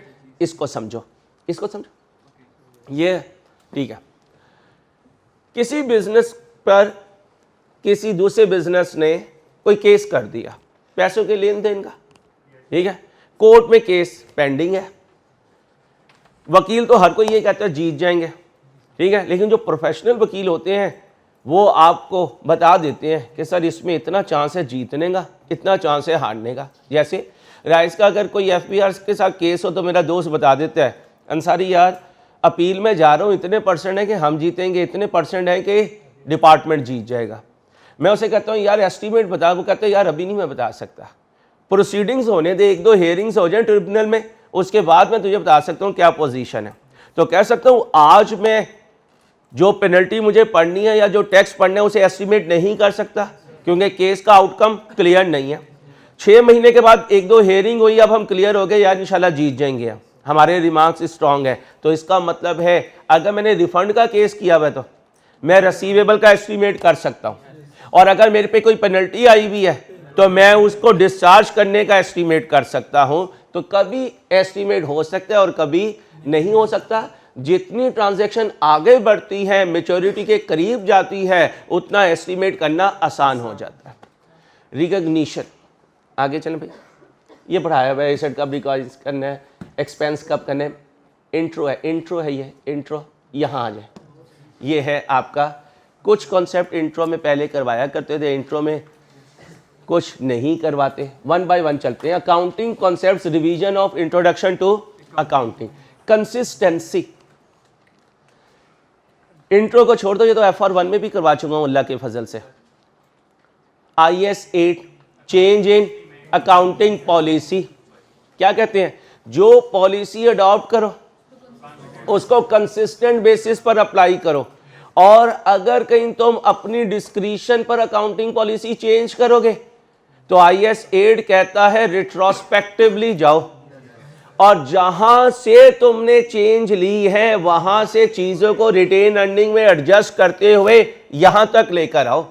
हाँ, अगर तुम्हें लगे कि तुम इतना पीछे नहीं जा सकते तो जहां बैकवर्ड रिवर्स गियर में स्टक कर जाओ वहां पर खड़े होकर एक्सप्लेनेशन दो कि इसके पीछे जाना मेरे लिए क्यों इम्पॉसिबल है। ठीक है, आपको फरवरी में एक वीडियो ऐसी भी आएगी, हर टॉपिक के डिस्क्लोजर्स की वीडियो मैंने बनाई हुई होगी ताकि जब पेपर के करीब के दिनों में आपने देखना हो तो आपको पता हो हम किस टॉपिक में क्या क्या लिख कर आते हैं। ठीक है भाई, अभी नहीं याद करना, अभी याद करोगे भूल जाओगे। ठीक है, ये चीज़ें आखिरी दिनों की होती हैं। जी भाई, example, an entity should use consistent accounting policy regarding inventory either to use FIFO और वेटेड एवरेज। मटीरियलिटी मैंने बता दिया आपको, आगे चलें भाई, ये सारा बता दिया अल्लाह के फजल से, ये सारा बता दिया है कि नॉन करेंट एसेट क्या है, और ये आपका पीछे करो बच्चा ये ना समझे ना PTO कर रहा, क्या कर रहा है, जहाज है यार। OD 55,000 है, बैंक में 50,000 है, या OD 50,000 है, बैंक में 55,000 पड़ा हुआ है, इसको हम नेट करके 5,000 नहीं लिख सकते, IS 1 ब्रेक हो जाएगा। अब आए जी प्रूडेंस, ये नहीं कभी करवाया सर अंसारी ने, कहाँ, provision for bad and 4 rules हैं। एसेट ओवर स्टेट ना करो, लायबिलिटी, इनकम जब तक अर्न ना हो जाए, और एक्सपेंस एंटीसिपेटेड भी है तो रिकॉर्ड कर लो, और प्रोविजन फॉर डाउटफुल डेट इसकी क्लासिक एग्जांपल है। आगे चले भाई, आगे चल, पीछे वापस मैचिंग कॉन्सेप्ट नहीं बताया। अक्रूवल बेस्ड अकाउंटिंग है ही मैचिंग प्रिंसिपल, जिस साल का रेवेन्यू है उससे रिलेटेड खर्चे उसी साल रिकॉर्ड करो, और ट्रांजैक्शन जिस पीरियड में हुई है उस पीरियड में रिकॉर्ड करो, किसके आने का वेट ना करो, कैश के आने का या कैश के जाने का वेट ना करो। आगे सेपरेट एंटिटी कॉन्सेप्ट, इंट्रो का lecture number 1 accounting fundamental, business जो है वो बिजनेस जो है ऑनर से सेपरेट होता है, सेपरेट एंटिटी कॉन्सेप्ट। यहां मैं थोड़ा सा क्लियर कर दूं, I2B के टीचर ने कहा था सोल प्रोप्राइटर बिजनेस और सोल प्रोप्राइटर खुद अलहदा अलहदा होते हैं, एक होते हैं, एक होते हैं। बिजनेस की गलती होगी, मालिक को पकड़ के ले जाएंगे। पार्टनरशिप में पार्टनरशिप बिजनेस और पार्टनर एक होते हैं। पार्टनरशिप का पंगा होगा, पार्टनर्स अंदर होंगे। कंपनी और शेयर होल्डर अलहदा हैं। कंपनी का पंगा होगा, कंपनी पे केस होगा, जो शेयर होल्डर है उन्हें कोई कुछ नहीं कहेगा। अब वो था I2B जाहिद का। इधर अकाउंटिंग में आ जाओ। अकाउंटिंग में चाहे सोल प्रोप्राइटर है, चाहे पार्टनरशिप है, चाहे कंपनी है, उनकी पर्सनल लाइफ अलहदा रिकॉर्ड होती है और बिजनेस की लाइफ अलहदा रिकॉर्ड होती है। तो अकाउंटिंग में यहाँ फर्क है, ठीक है। अकाउंटिंग कहते हैं सोल प्रोप्राइटर में भी बिजनेस अपनी ट्रांजैक्शन रिकॉर्ड करेगा, ओनर की ट्रांजैक्शन रिकॉर्ड। लॉ वाले कहते हैं कि बिजनेस में कोई पंगा हुआ तो हम किसे पकड़ेंगे? ऑनर को पकड़ेंगे। फेयर वैल्यू इधर से नहीं पढ़नी, इधर से नहीं पढ़ना, इधर से नहीं पढ़ना, इधर से नहीं पढ़ना। इधर से पढ़ाना होता तो मैं पहले ही कहता पढ़ के आ जाना, पॉइंट हो तो पूछ लेना। बोला क्या? बोले कि सोसाइटी में कल कनाडा से कुछ लोग आए हैं नेबर्स में, उनका एक छोटा बच्चा है गोलू मोलू सा, बिल्कुल भोले की तरह। उसके हाथ में आज आईफोन था। भोले को आ गई लालच, भोले ने जेब से चॉकलेट निकाली और क्या कहा, लो बेटा चॉकलेट आप ले लो, आईफोन मुझे दे दो। उसने कहा मैं कनाडा का हूँ। कहाँ का हूँ? कनाडा का। भोले ने कहा तू कनाडा का है तो मैं पंजाब का हूँ। इसने मोबाइल छीनने की कोशिश की, उसने एक कराटे से किक मारी, भोला वो जाके गिरा। उसने कहा मैं देसी दूध पीता हूँ, तू ब्रायलर है भोले, तेरी मेहरबानी जाए 570 पे चला गया है, तो ब्रायलर ही तू। चिकन का रेट क्या है? बड़ा लूट रहे हैं यार, गरीब आदमी मर गया और कुछ नहीं हुआ, गरीब मर गया बेचारा। चलो चलें भाई। अच्छा मजे की बात, पाकिस्तान में अमीर से अमीर हुए जा रहा है, गरीब बेचारा। पहले जो लोग अल्लाह के रास्ते में खर्च करते थे वो कहते हैं यार हमारे ही नहीं पूरा होता, चलो बेड़ा गर्क हो गया। वसाकी मुस्तफ़ाई साहब बयान में फरमा रहे थे कि जब तंगी आए तो सदक़े से, खैरात से, अल्लाह से कारोबार करो। हम पे तंगी आती है तो सबसे पहले हम अल्लाह के रास्ते का खर्च बंद करते हैं, अपने पूरे कर लें ताकि किसी से मांगना ना पड़े। अल्लाह कहता है मेरे साथ तिजारत कर ले, तंगी भी मैं लाया हूँ, जब खुशहाली लानी होगी वो भी मैं ही लेकर आऊँगा। एनी हाउ जी। भोले को उसने फ्लाइंग किक मारी, भोला जाके गिरा अपनी क्यारी में, अपनी क्यारी में गिर गया, ठीक है। अब उठा, अब कपड़े झाड़े। बच्चे से पूछा भाई क्या हो तुम? कहता है तूने फेयर वैल्यू नहीं पढ़ी थी सन अंसारी से? आओ पढ़े। Fair value is the amount for which an asset could be exchange between. अब मुझे बताओ वो बच्चा नॉलेजेबल था?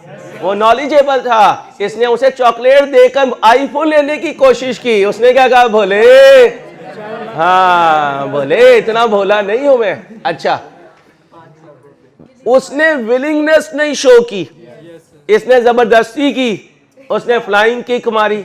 इसका मतलब ना वो बच्चा विलिंग था, वो विलिंग नहीं था। नॉलेज उसके पास था।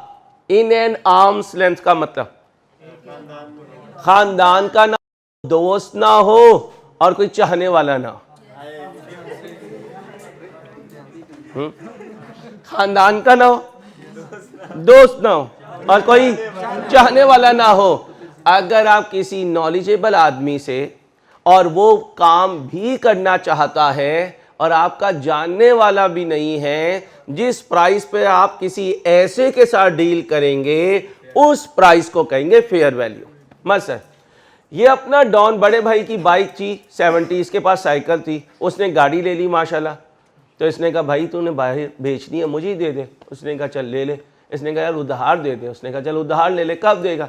यार भाई जब तेरे बच्चे जवान होंगे ना, उनकी शादी होगी, तो मैं तुझे 10,000 रुपये दे दूंगा, बाइक के पैसे। अब बताओ क्या ये आर्म्स लेंथ ट्रांजैक्शन है? नहीं है, ये आर्म्स लेंथ नहीं है। अब इसका भाई चला गया मैक्लोर रोड पे, लाहौर वाले जानते हैं मोटरसाइकिल की मार्केट है, वहां जाकर उसने अपनी बाइक की कीमत लगवाई और बेच आया। अब बताओ मैक्लोर रोड पे जो डीलर बैठा हुआ है वो नॉलेजेबल है? वो सेकंड हैंड बाइक्स खरीदने में इंटरेस्टेड है? क्या उसके साथ ट्रांजैक्शन आर्म लेंथ ट्रांजैक्शन है? अब जिस प्राइस पे इसके भाई ने ये डील किया उसे कहेंगे फेयर वैल्यू। इसलिए पेपर में जब लिखा हो ना फेयर वैल्यू, उसमें ये तीनों करेक्टरिस्टिक्स मीट हो रही होती है, ठीक है। और अगर इन तीन में से कोई एक चीज लैक करती है, मसलन भोले ने उस दिन खाए हुए थे बादाम, बच्चे ने इसके हाथ से आईफोन छीनने की कोशिश की, इसने जोर लगाया और मोबाइल लेके भाग गया। अब कह सकता हूं ले तो आया लेकिन सामने वाले ने अपनी विलिंगनेस से नहीं दी। अब भोला जितने मर्जी में लेकर आया है, ये फेयर वैल्यू नहीं है, ये फेयर वैल्यू नहीं है। अच्छा, भोले का अपना बच्चा यूएसए से आया, जैसे भोला ऐसे ही इसका भांजा, इसका भतीजा। भोले ने कहा ये आईफोन है, इसने अपने भतीजे से आईफोन लिया और उसे लॉलीपॉप दे दिया, 500 रुपए वाला लॉलीपॉप, इंपोर्टेड लॉलीपॉप। वो बच्चा भोले की तरह था, उसने लॉलीपॉप लिया, आईफोन दे दिया कि चाचू तुम ले लो। अब मुझे बताओ इसका भतीजा क्या नहीं है? नॉलेजेबल नहीं है, विलिंग है, लेकिन क्या ये एट आर्म्स लेंथ ट्रांजैक्शन है? तो फिर जो भोले ने 500 रुपए का लॉलीपॉप दिया वो फेयर वैल्यू नहीं है। आगे आ जाओ, जानने वाले से ट्रांजैक्शन ना हो भाईजान। अब आपका कोई दोस्त है, आप रोज कोट बदल के आ जाते हैं, इसका मतलब कौन सी ट्रांजैक्शन हो रही है? आर्म्स लेंथ नहीं हो रही। मुझे एक मिला है पूरे सीजन में, इसका मतलब ये क्या है? ये एट आर्म्स लेंथ ट्रांजैक्शन है। सारी लॉट देखी, उनमें से सिलेक्ट किया, फिर उसे रफू करवाया, प्रेस करवाया, तो फिर आप कौन सी ट्रांजैक्शन कर रहे हो? Not at arms length. और मैं जो लंदन बाजार से लेकर आया वो आर्म्स लेंथ ट्रांजैक्शन, ठीक है। पठान से बार्गेनिंग करके लिया तो आर्म्स लेंथ, और रूममेट से ले लिया तो। अच्छा, अमीर पहने लंदन बाजार तो ब्रांडेड है, गरीब बेचारा पूरे साल इकट्ठे करके पहने एक ब्रांड की चीज़ तो क्या कहते हैं? वो भी यहाँ दोस्त बैठा था स्टूडेंट, मैंने उससे मजाक किया, मैंने कहा बड़ा पीस मार है, कहता सर जी कसम से 12,000 की ली है इंजन वालों से। मैंने कहा वाकई? कह रहा हाँ 12,000। मैंने कहा पागल है, इस पर टैग लगा इंजन का, जिसे मर्जी का इंजन का साबित करके दिखाओ, ठीक है। अल्लाह हमारे हाल पे ये भी रहम करे। स्टेटस सिंबल जो बनी है बीमारी हमारी। ऑफसेटिंग की सिर्फ एक इजाजत है, कौन सी? कॉन्ट्राइंटी। बाकी किसी चीज को ऑफसेट नहीं करना, वरना तुम्हें अगर ऑफसेटिंग की इजाजत हो तो तुम तो ऑफसेटिंग करते करते बैलेंस शीट ही खत्म कर दो। क्या कहो? एसेट बराबर थे कैपिटल प्लस लायबिलिटी के, मैंने क्या कर दिया? मैंने ऑफसेट कर दिया सर, ऑफसेट कर दिया मैंने। आगे चलो, पढ़ा क्या भाईजान? खामोश। चलो भाई, excuse me. Measurement of elements of financial statement, historical cost. Assets are recorded at the amount of cash or cash equivalent or the fair value of the consideration given to acquire them at the time of their acquisition.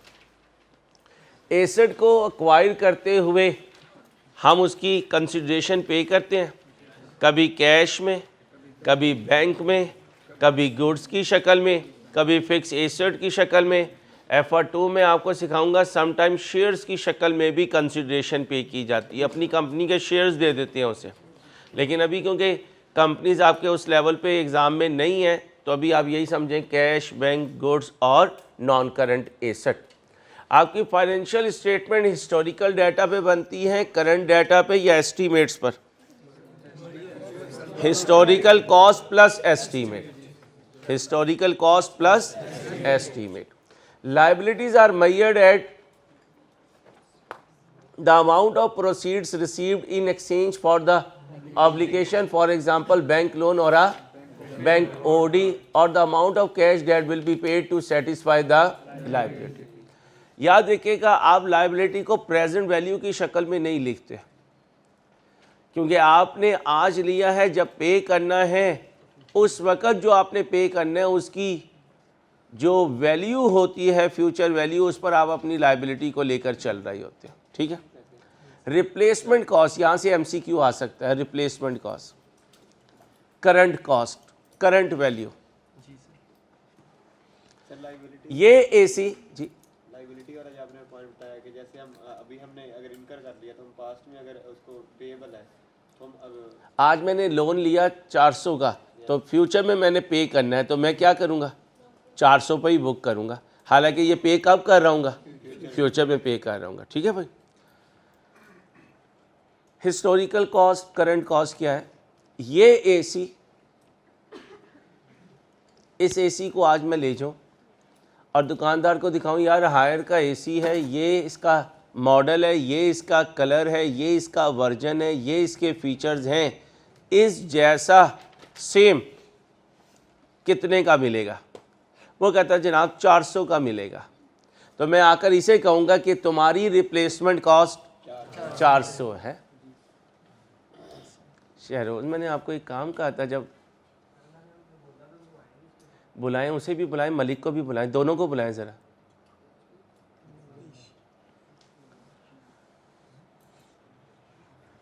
आज इस AC को जितने पैसों में मैं replace कर सकता हूं, यानी इसे नहीं छोड़ के आऊंगा, इस जैसा एक नया ले आऊंगा, वो जितने में आएगा, वो जितने में आएगा वो उसकी रिप्लेसमेंट कॉस्ट नहीं होगी, वो इसकी रिप्लेसमेंट कॉस्ट होगी। अब मुझे बताओ रिप्लेसमेंट कॉस्ट का कॉन्सेप्ट किसी चीज के आने से है या जाने से है? आने से या जाने से है? आने से है। इस जैसा अगर ले आऊं, मैं ये नहीं कह रहा इसको बेच आऊं, ये आज कितने का बिकेगा, इस जैसा आज जितने का मिलेगा उसको इसकी क्या कहते हैं? रिप्लेसमेंट कॉस्ट कहते हैं। और दूसरा नाम करंट कॉस्ट, तीसरा नाम करंट वैल्यू। ठीक है। Assets are carried at the amount of cash or cash equivalents that would have to be paid if the same or an equivalent asset was acquired currently.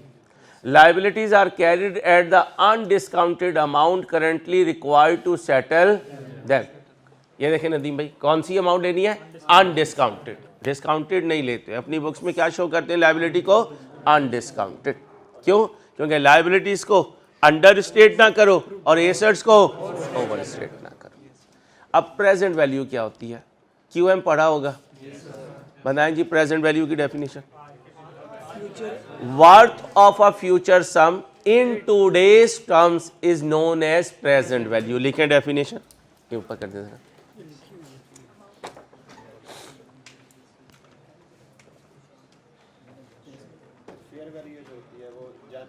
जी वो जाने की होती है, शाबाश। और रिप्लेसमेंट कॉस्ट आने की होती है। वो कहते हैं ना मेरियां जानियां वेग थे मेरियां, तो जानियां वेग जो होता है वो फेयर वैल्यू होते हैं, तो आनिया वेग रिप्लेसमेंट कॉस्ट। रियाज साहब, आपको शहरोज साहब ने कुछ कहा था? बेटा फिर आप खुद ख्याल करें ना, अभी जाएं आप दोनों, ख्याल रखा करें बस।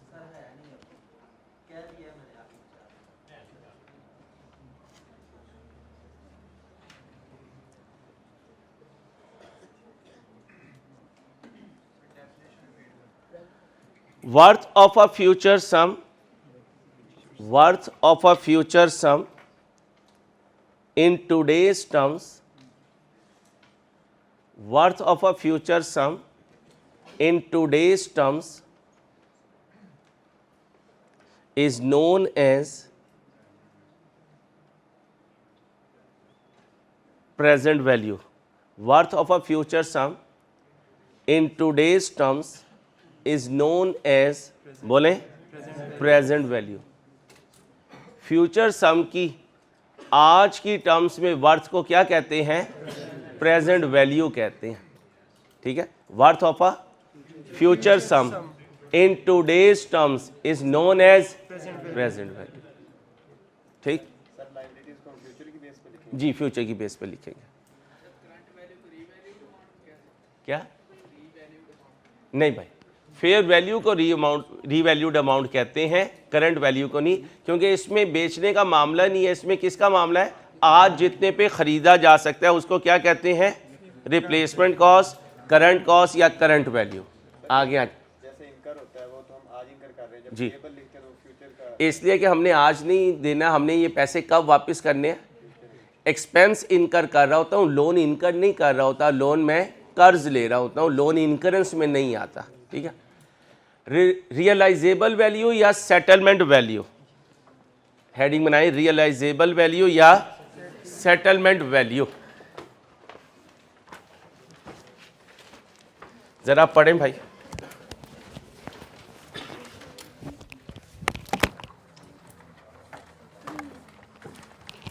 जल्दी से पढ़ें।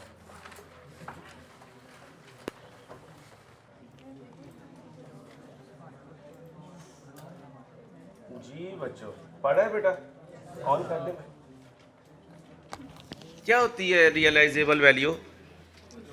आज ये अपना नदीम अपने किसी चाचू ताए के पास चला जाए और क्या कहे, सर जी खरीद लो मुझे, तो वो क्या कहेंगे, अभी तेरी कोई ख़ास value.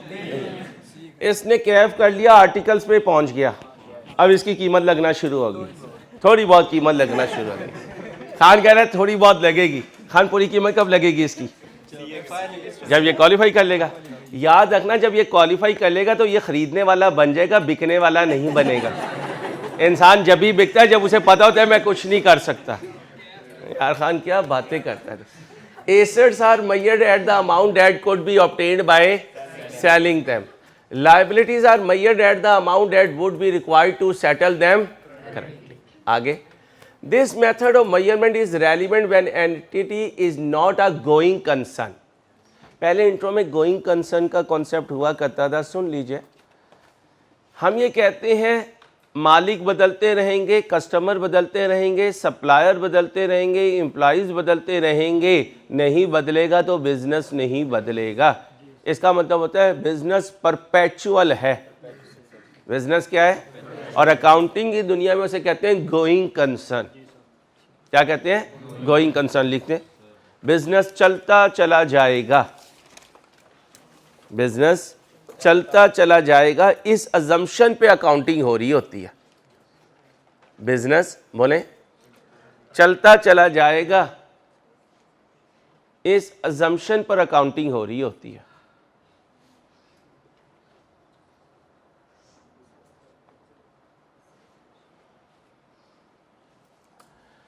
And is faced with liquidation and a forced sale of its asset.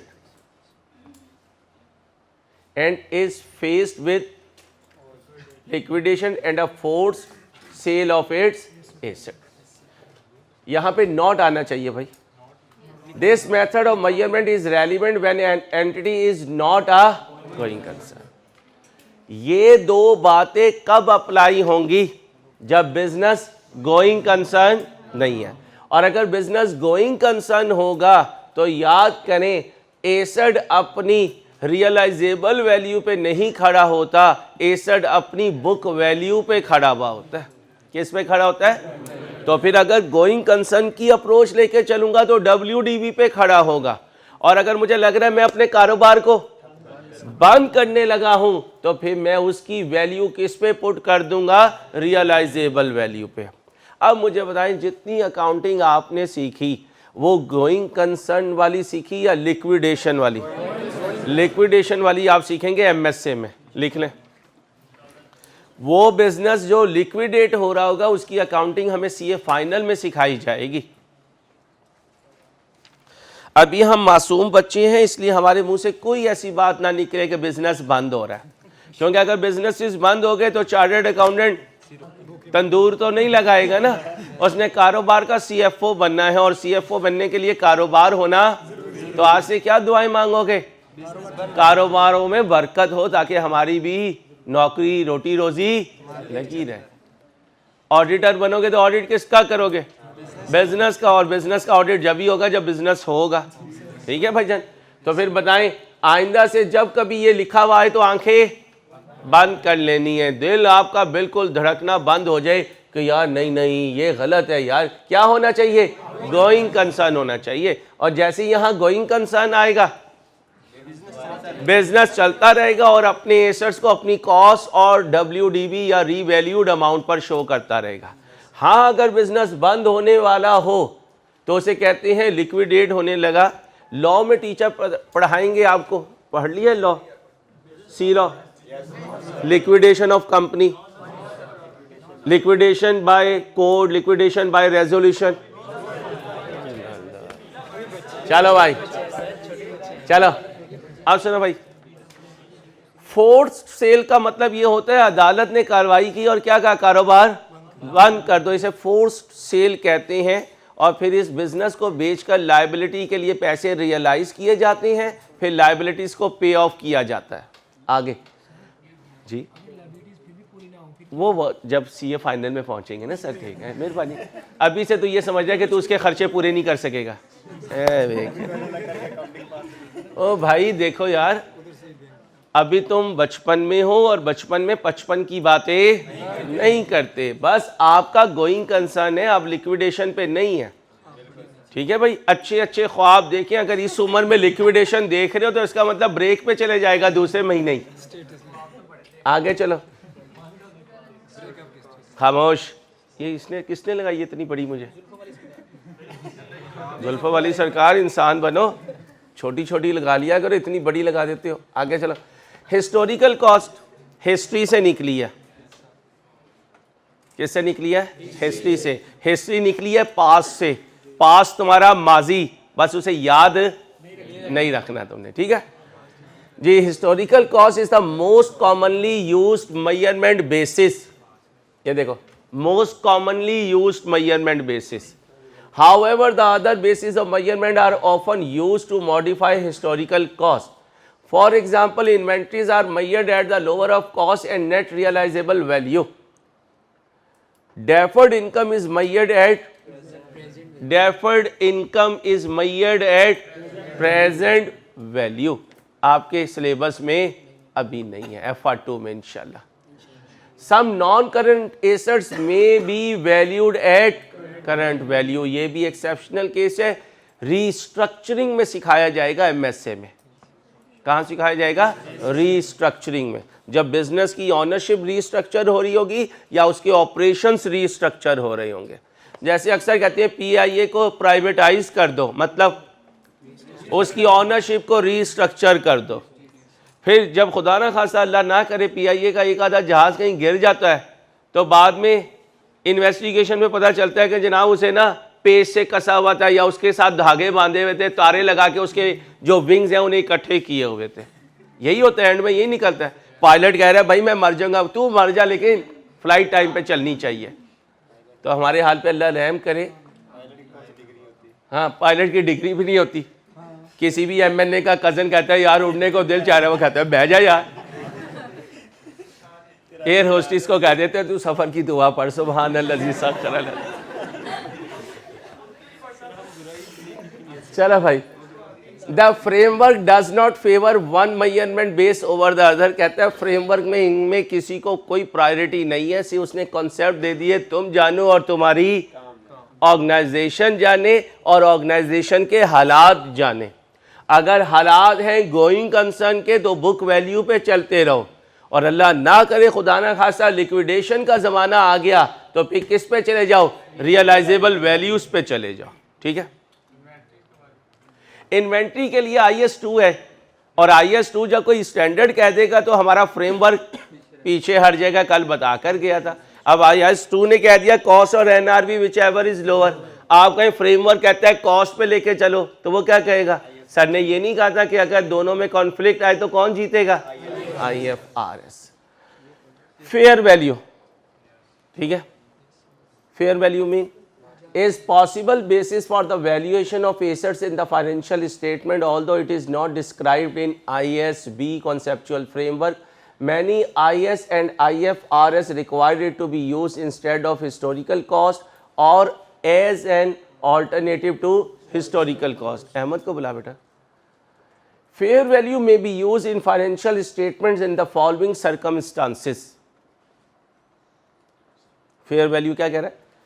May be used in the financial statement in the following circumstances. Number 1, after initial recognition of acquisition, a non-current asset may be valued to its, लिखो revaluation model bracket में, revaluation model,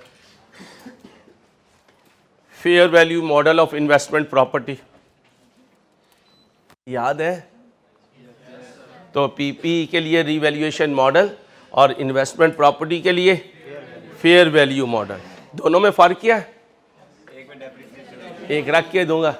सबसे मोटा point बताओ, revaluation का plus जो है वो OCI में जाएगा और फेयर वैल्यू मॉडल का प्लस प्रॉफिट एंड लॉस। ठीक है, और वो वाला पॉइंट भी इसका वैलिड है कि इन्वेस्टमेंट प्रॉपर्टी को डेप्रिशिएट नहीं करेंगे अगर फेयर वैल्यू मॉडल पे है, और रीवैल्यूएशन मॉडल में भी डेप्रिशिएट करते हैं अगर वो पीपीई से रिलेटेड है, और रीवैल्यूएशन मॉडल को फेयर वैल्यू मॉडल नहीं समझना। Inventory is measured in the statement of financial position at the lower of cost और net realizable value. Net realizable value is the selling price of the inventory item in the ordinary course of business less the estimated further cost to completion and expected selling cost. NRV may or may not be the same at fair value. Revenue should be measured in the statement of profit or loss at the fair value of the consideration received or receivable. तेरे से पुराना प्यार ना होता ना तो यकीन कर पुरानी मोहब्बत दरमियान में आ जाती है, और पुरानी मोहब्बत बड़ी जालिम होती है। पठान कह रहा है पुरानी मोहब्बत कुछ भी करवा लेती है।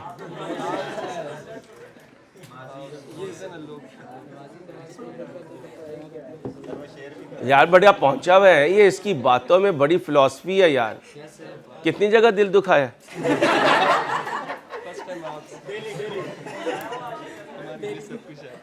चलो भाई आगे सुनो, इंसान बनो। Revenue should be measured in the statement of profit and loss at the fair value of the consideration received और रिसीवेबल। FR2 रियाज बैठ जाओ। IFRS 15 FAR2। इस दफा सब कुछ जा रहा है ऑनलाइन क्लासेस में, बच्चे भी कहते होंगे क्या क्या बातें चल रही हैं। चलो जी करें, बल्ब लग रहा है। चलो भाई, fair value is often approximately the same as current value but sometimes fair value and current value can be very different. Fair value क्या है? Market value. करंट वैल्यू वो भी मार्केट वैल्यू है, दोनों में फर्क सुने भाई। इसकी एग्जांपल ऐसे समझे, ये मेज़ान बैंक है, ये मेज़ान बैंक है, मैं कस्टमर हूं, ये बोरवर है, मैं लेंडर हूं। मैंने मेज़ान बैंक में इन्वेस्ट किया, इन्होंने मुझे 14% रिटर्न दिया। ये मेरा दोस्त बोरवर गया, इससे 16% इंटरेस्ट चार्ज किया। ये दोनों हम दोनों बाहर मिले। मैंने कहा यार क्या करने आए थे? लोन लेने आया था। आप क्या करने आए थे? सर मैं लोन देने आया था। सर कितने में दिया है बैंक को? 14 पे। तुम्हें कितने में मिला? 16 पे। तो फिर मैंने कहा इसलिए इनकी इतनी ब्रांचेस बन चुकी है। कितने परसेंट मार्जिन? 2%। अल्लाह ना करे कभी हमारा वीज़ा बाहर का लग जाए और हम किसी मुल्क की करेंसी लेने लगे, तो स्टॉक एक्सचेंज वाले ये जितने बैठे हुए हैं, मनी एक्सचेंज है, सॉरी कोई बैठा हुआ तो इनका लेने का रेट और देने का रेट, और दोनों में इतना फ़र्क होता है कि हमारी कमर टूट जाती है और उनके पेट निकाल आते हैं। क्यों? मुफ्त का माल। इसलिए पाकिस्तान में डर्टी जो फ्लोट है वो नहीं चलता। अजीब बात है, पूरी दुनिया में किसी भी फॉरेन करेंसी की रेंज डिफाइन हो जाती है कि इस रेंज से बाहर नहीं जाओगे। MFA के टीचर आपको सिखाएंगे स्पॉट रेट, एक्सचेंज रेट वगैरह। उन दो रेट में जो बाइंग सेलिंग रेट होता है उसके अंदर जो डीलर होता है उसका मार्जिन होता है। पाकिस्तान में ऐसी कोई रेंज नहीं है। पूरी दुनिया स्पेकुलेशन से बचने के लिए, अपने लोगों को बचाने के लिए रेंज रखती है, ना इससे ज़्यादा जाना है ना इससे कम जाना है। उनका एक डिफाइंड रेट है जो गवर्नमेंट ने लोगों को दिया है, तुम इतना कमा सकते हो। और पाकिस्तान में ऐसा कोई रेट नहीं है। शॉर्ट होने पे आए तो बंदा मर जाए लेकिन डॉलर नहीं मिलेगा। बंदा उम्रे पे जाके वापस आ जाएगा, उसे सऊदी रियाल नहीं मिलेगा। तो ये कुछ चीज़ें होती हैं, इसलिए वो क्या कह रहा है आप समझना बात को, अब क्लियर हो जाएगा। Fair value is often approximately the same as current value. क्या है? खरीदने वाली कीमत। फेयर वैल्यू क्या है? बेचने वाली कीमत। फेयर वैल्यू जाने वाली आइटम की है, करंट वैल्यू आने वाली आइटम की है। होना तो ये चाहिए मार्केट में इन दोनों का रेट सेम हो, और अगर फ़र्क करना भी है, कुछ मार्जिन रखना भी है, तो वो मिनिमम होना चाहिए। लेकिन वो क्या कह रहा है? but sometimes fair value and current value can be very different. और ये very different वहाँ होता है जहाँ गवर्नमेंट के जो रूल्स एंड रेगुलेशंस हैं उनको कोई फॉलो करने वाला ना हो, ना फॉलो करवाई जाती हो, ना फॉलो होते हो। यार एक सिंपल सी मिसाल है बड़ी ईद पे, हम आज तक 75 सालों में जानवरों की प्राइस को फिक्स नहीं करवा सके।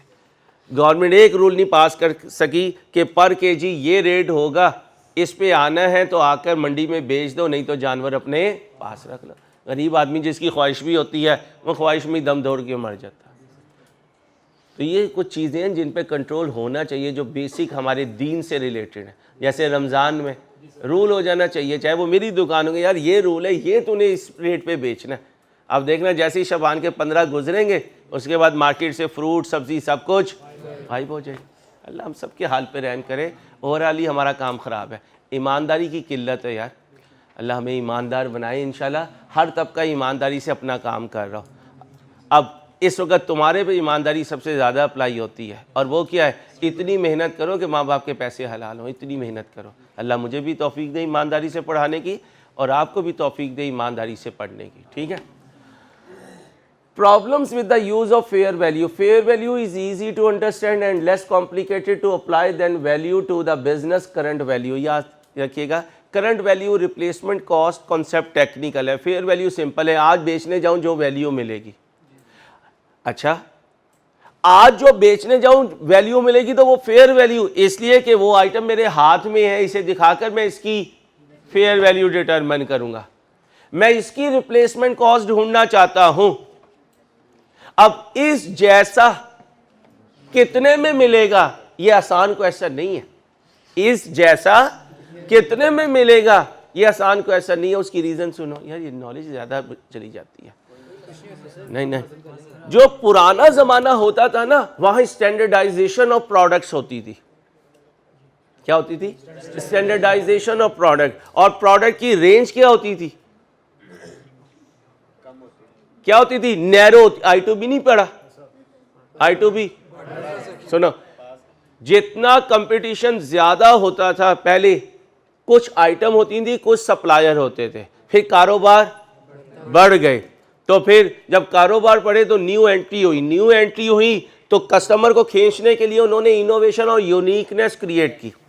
अब जब सप्लायर ज्यादा हुए तो कस्टमर ने कहा ओहो यहां से भी मिलता है, यहां से भी मिलता है, यहां से भी मिलता है। अब कस्टमर की बार्गेनिंग पावर ज्यादा हुई, हुसन हो तो नज़ाकत आ ही जाती है, जेब में पैसे हो तो फिर डिजाइन भी आ ही जाते हैं। ये देखे ना, हर कोई जाके क्या कहते हैं, इस तरह का डिजाइन दो मुझे।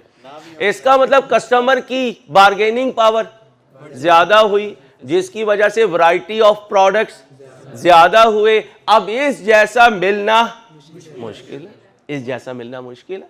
तो जो है उसकी कीमत लगवाना आसान है, जो नहीं है उसकी कीमत डिटरमिन करना मुश्किल है। इसलिए कह रहा है कि फेयर वैल्यू डिटरमिन करना आसान है, रिप्लेसमेंट कॉस्ट डिटरमिन करना मुश्किल है।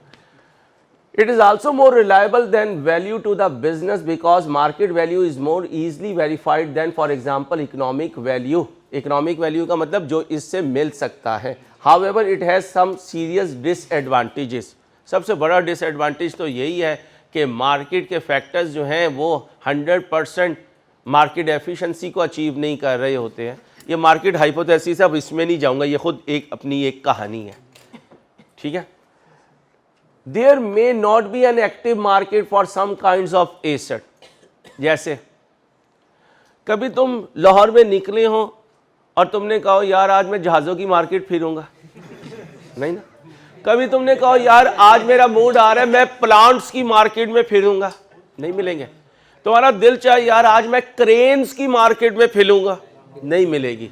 तुम्हारा दिल चाहे कि मैं इसी की मार्केट में फिरूंगा, मिल जाएगी। तो समटाइम एसेट्स की नेचर ऐसी होती है कि उनकी एक्टिव मार्केट होना बहुत मुश्किल होता है, बहुत मुश्किल होता है।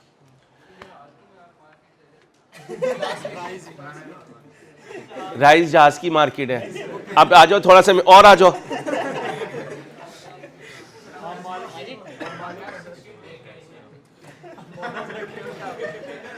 There may not be बेटा जब लगा दिया करो भी कम से कम इतना मार्जिन दिया करो कि उस्ताद संभल जाए।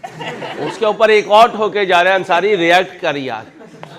There may not be an active market for some kinds of asset where there is no active market, estimates have to be used and these may not be reliable। ये जो वैल्यूअर होता है ना बेटा, और ये मुख्तलिफ बेसिस को यूज़ करते हुए वैल्यू लगा कर देता है, ये भी मुख्तलिफ एस्टीमेट्स ही लगाता है। 100% रियलिटी इसमें भी नहीं हो सकती। याद रखिएगा, अंदाज़ा फ्यूचर है और प्रेजेंट हकीकत है। अंदाज़ा लगा के वैल्यू लिखना हकीकत नहीं होती। सम टाइम आप जा रहे हैं, आप कार के शोरूम से गुजरे, आपने कहा यार मेरी कार बेचनी है, कितने की ले लोगे? उसने कहा यार बिक जाएगी 40 की। आपने आके चेक किया ज़मीन उस पर OLX वगैरह पे, आपका मॉडल 40 में नहीं बिक रहा था। आप उसके पास गए, लाओ यार 40 दे दो, तो वो क्या कहेगा? मैं तो वैसी कीमत लगा रहा था। इसका मतलब समटाइम जो वैल्यू लगती है जब बेचने जाओ तो वो वैल्यू प्रैक्टिकली मिलती नहीं है। नाराज ना होना, कोई ज्वेलर बैठा हुआ, ज्वेलर से लेने जाओ तो कोक पिला के देते हैं, कभी ज़रूरत पड़ जाए देने जाओ तो क्या कहते हैं? 18 कैरेट लग रहा है जी, आपकी दुकान से लिया था। नहीं नहीं, मेरी दुकान का नहीं है। मतलब वो क्या करना चाह रहा है? वो करंट वैल्यू और फेयर वैल्यू में डिफरेंस करना चाह रहा है। ठीक है, आगे। Market values can move up and down quite rapidly. This may distort trends in the financial statement and make it difficult for users to assess an entity's performance over. और हमारे पाकिस्तानियों से अलावा इस बात को कौन समझ सकता है? जाने पे जाए तो हो सकता है 1000 पर केजी पे चले जाए चिकन, गिराएंगे अगर इनका कोई फायदा हुआ तो हो सकता है 80 रुपए पे ले जाए। क्या कह देंगे? बर्ड फ्लू आया हुआ है आजकल चिकन में, लोग खाना छोड़ देंगे, रेट क्या आ जाएगा? नीचे आ जाएगा। जी ये भी करते हैं किस चीज में? ये नहीं समझाऊंगा, बहुत टेक्निकल चीज़ है। CDOs ये CA फाइनल की चीज़ है, लेकिन अब अल्लाह का शुक्र MFA में आ गई है। आपको अदनान रशीद साहब जब टॉक्सिक एसिड सिखाएंगे तो फिर बताएंगे ये CDOs क्या होते हैं। और 2007, 8 या 9 में सिटी बैंक और दुनिया के बड़े बड़े बैंक क्यों डिफ़ॉल्ट कर गए, क्यों क्रंच आया और सारा कुछ जो है वो डिज़ास्टर में चला गया, वो जब आपको MFA में टॉक्सिक एसिड सिखाएंगे तो उस वक्त बताएंगे। अभी मैं बताऊंगा तो मैं बोलता रहूँगा, आपके दिमाग के अंदर बात नहीं आएगी, क्योंकि ये थोड़ी ऊपर की चीज़ है। कौन सा? कौन सा? लाजमी बात है जब आप ओ भाई याद करो इम्पेयरमेंट लॉस, याद करो रिकवरेबल अमाउंट, याद करो वैल्यू इन यूज, याद करो आज खड़े होकर फ्यूचर की सेलिंग प्राइस, फ्यूचर की मटेरियल लेबर कॉस्ट ले रहा हूँ। तो जब वो सारी फ्यूचर के एस्टीमेट्स हैं तो उनसे जो वैल्यू आएगी वो भी एस्टीमेटेड होगी, ऊपर भी जा सकती है और नीचे भी जा सकती है। इसलिए साइकिल वाला साइकिल के पैसे इकट्ठे करता है, साइकिल लेने जाते हैं तो वो क्या कहते हैं? साइकिल बाइक जितनी कीमत की हो गई। वो बाइक के पैसे इकट्ठे करता है तो वो क्या कहता है? बाइक की प्राइस कार जितनी हो गई। एंड में वो क्या कहता है? मैं चिंगची पे ही चला जाऊंगा। ठीक है, क्यों? क्योंकि वॉलेटिलिटी बहुत ज़्यादा है, बहुत ज़्यादा है। उस दिन मैं देख रहा था एनालिसिस, तकरीबन पिछले एक साल में 48 पॉइंट समथिंग % जो है वो प्राइसेस इन्फ्लेशन हुई है, 48 पॉइंट समथिंग।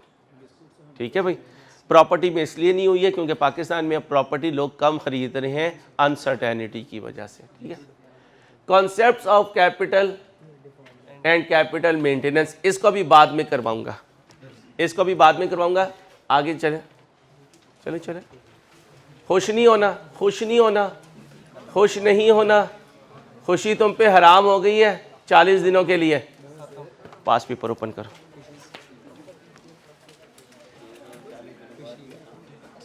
हेलो, अब एक पास पेपर करवाने लगा हूं जो पिछली ही अटेम्प्ट में आया है। उसमें से जितना पढ़ा दिया है उतना अभी सॉल्व कर लेंगे, बाकी बाद में सॉल्व करेंगे। करें भाई, पढ़ें भाई। ऑटम 22, क्वेश्चन नंबर 1, कितने marks? 7 marks. Identify whether each of the above statement is true or false. Give reasons for statements identified as false. अगर आप फॉल्स कह रहे हैं तो क्यों फॉल्स है, रीज़न भी बताएं। इसलिए वो जो आपने सोचा था ना क्वेश्चन पढ़ के ट्रू फॉल्स कॉपी इधर कर देंगे, सामने 6/6 आई होगी, देख लेंगे टी है या एफ है, उसने आगे इसीलिए रीजंस मांगी हैं, वो अपने बच्चों को जानता है। ठीक है भाईजान, पढ़ें जल्दी से। सारा नहीं सॉल्व होगा, अभी सारा सॉल्व नहीं होगा। जहां पर कैपिटल मेंटेनेंस या फाइनेंशियल मेंटेनेंस आ रही हो उसे छोड़ के बाकी ट्राई करते हैं। जी भाई, फर्स्ट छोड़ दीजिए, सेकंड अभी छोड़ दें, सेकंड अभी करवाऊंगा, अभी छोड़ दें। Third, income represents all increases in assets or decreases in liabilities that result in increase in equity. Intro,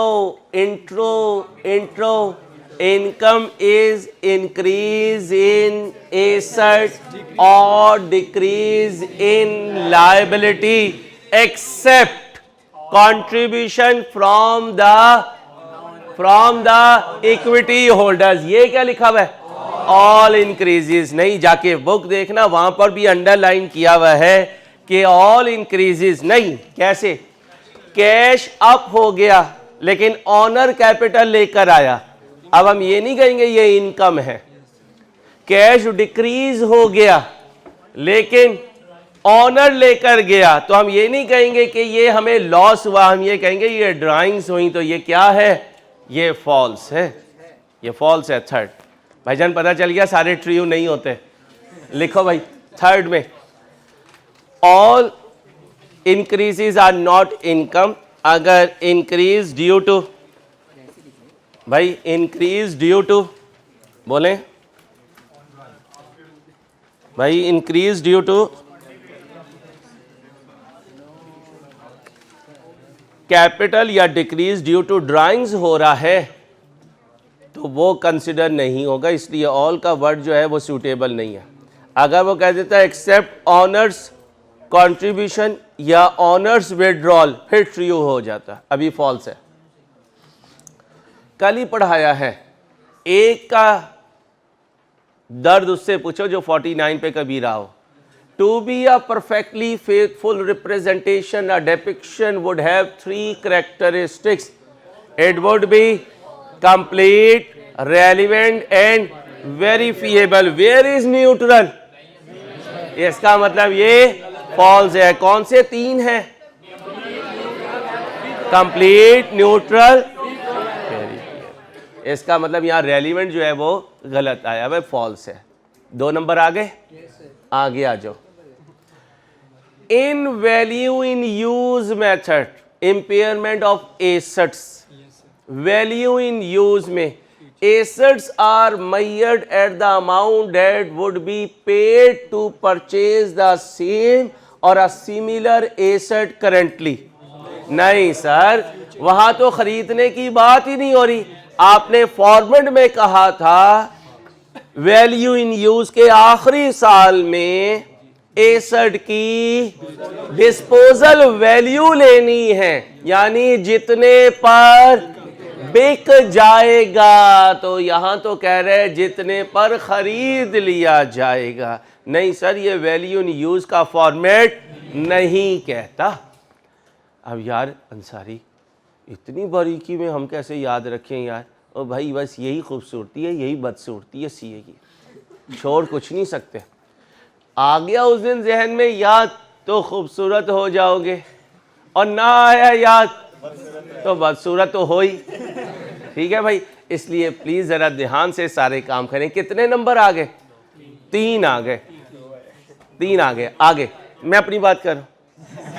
current cost and fair value are exit values. ओ नहीं सर जी, करंट वैल्यू इन वैल्यू है, हाँ जी, fair value exit value है। Okay हो गया। कितने आ गए? 4। टोटल कितने थे? 7। पास होने के लिए 3.5। अब ये वाहिद क्वेश्चन था जो पिछली अटेम्प्ट में बच्चों को लगा कि सर इस पे हमारी वो ग्रिप नहीं थी। उसकी रीज़न सर ने पढ़ा दिया, ठीक है। अब हम देखेंगे, अगर टाइम मिला तो अंसारी देख लेंगे, नहीं तो तू जानो तेरा काम जाने, तूने पूरा पढ़ाना है। आज के बच्चे की साइकी क्या है? सर जी आपने पूरा पढ़ाना है, हम पढ़ें या ना पढ़ें, ठीक है, अल्लाह आपके हाल पे। चलो 5वां नंबर लेता हूं, requirements of a standard overrides the requirement of conceptual framework. ये ट्रू है भाई, बुक में लिखा हुआ है, ट्रू है। अब कितने रह गए? 1 2 3 4 हो गए। अब ये आ जाए, in times of rising prices profits will be overstated and assets will be understated when financial statements are prepared on the basis of historical costs। क्यों आप ये कह रहे हो? अच्छा ये तो फॉल्स है, ट्रू है? ये ट्रू है। कैसे? जितनी आपके एसेट्स होंगे अगर आप उनको पुरानी वैल्यू पे रखेंगे और रीवैल्यू नहीं करेंगे तो आज तो उनकी वैल्यू क्या हो चुकी? अप हो चुकी। लेकिन आप उन्हें पुरानी वैल्यू पे रख के क्या कर रहे हो? अंडरस्टेट कर रहे हो। और प्रॉफिट्स आपके क्या हो रहे हैं? ओवरस्टेट हो रहे हैं। क्योंकि जितनी रिसेंट प्राइसेस होंगी उतने आपके प्रॉफिट्स क्या हो रहे होंगे? अप हो रहे होंगे। सेल्स की प्राइस अप होगी, मटेरियल लेबर की भी अप होगी, लेकिन सेल्स ज़्यादा होती है और कॉस्ट कम होती है। क्योंकि उसने बात किसकी की है कि प्रॉफिट्स आए हैं, तो फिर हम कहेंगे सेल्स ज़्यादा है, कॉस्ट कम है। सेल्स ज़्यादा है तो सेलिंग प्राइस हाई है, कॉस्ट वैल्यू कम है, प्रॉफिट क्या हो गए? ओवरस्टेट हो गए। जब बैलेंस शीट बनाने लगा तो एसेट जो माजी में खरीदे थे वो सस्ते खरीदे थे, तो बैलेंस शीट में कौन सी कॉस्ट आ रही है? Historical cost. एसेट्स क्या हो गए? अंडरस्टेट हो गए। कितने रह गए? 1 और 1 2। जाएं जी वापस बुक पे।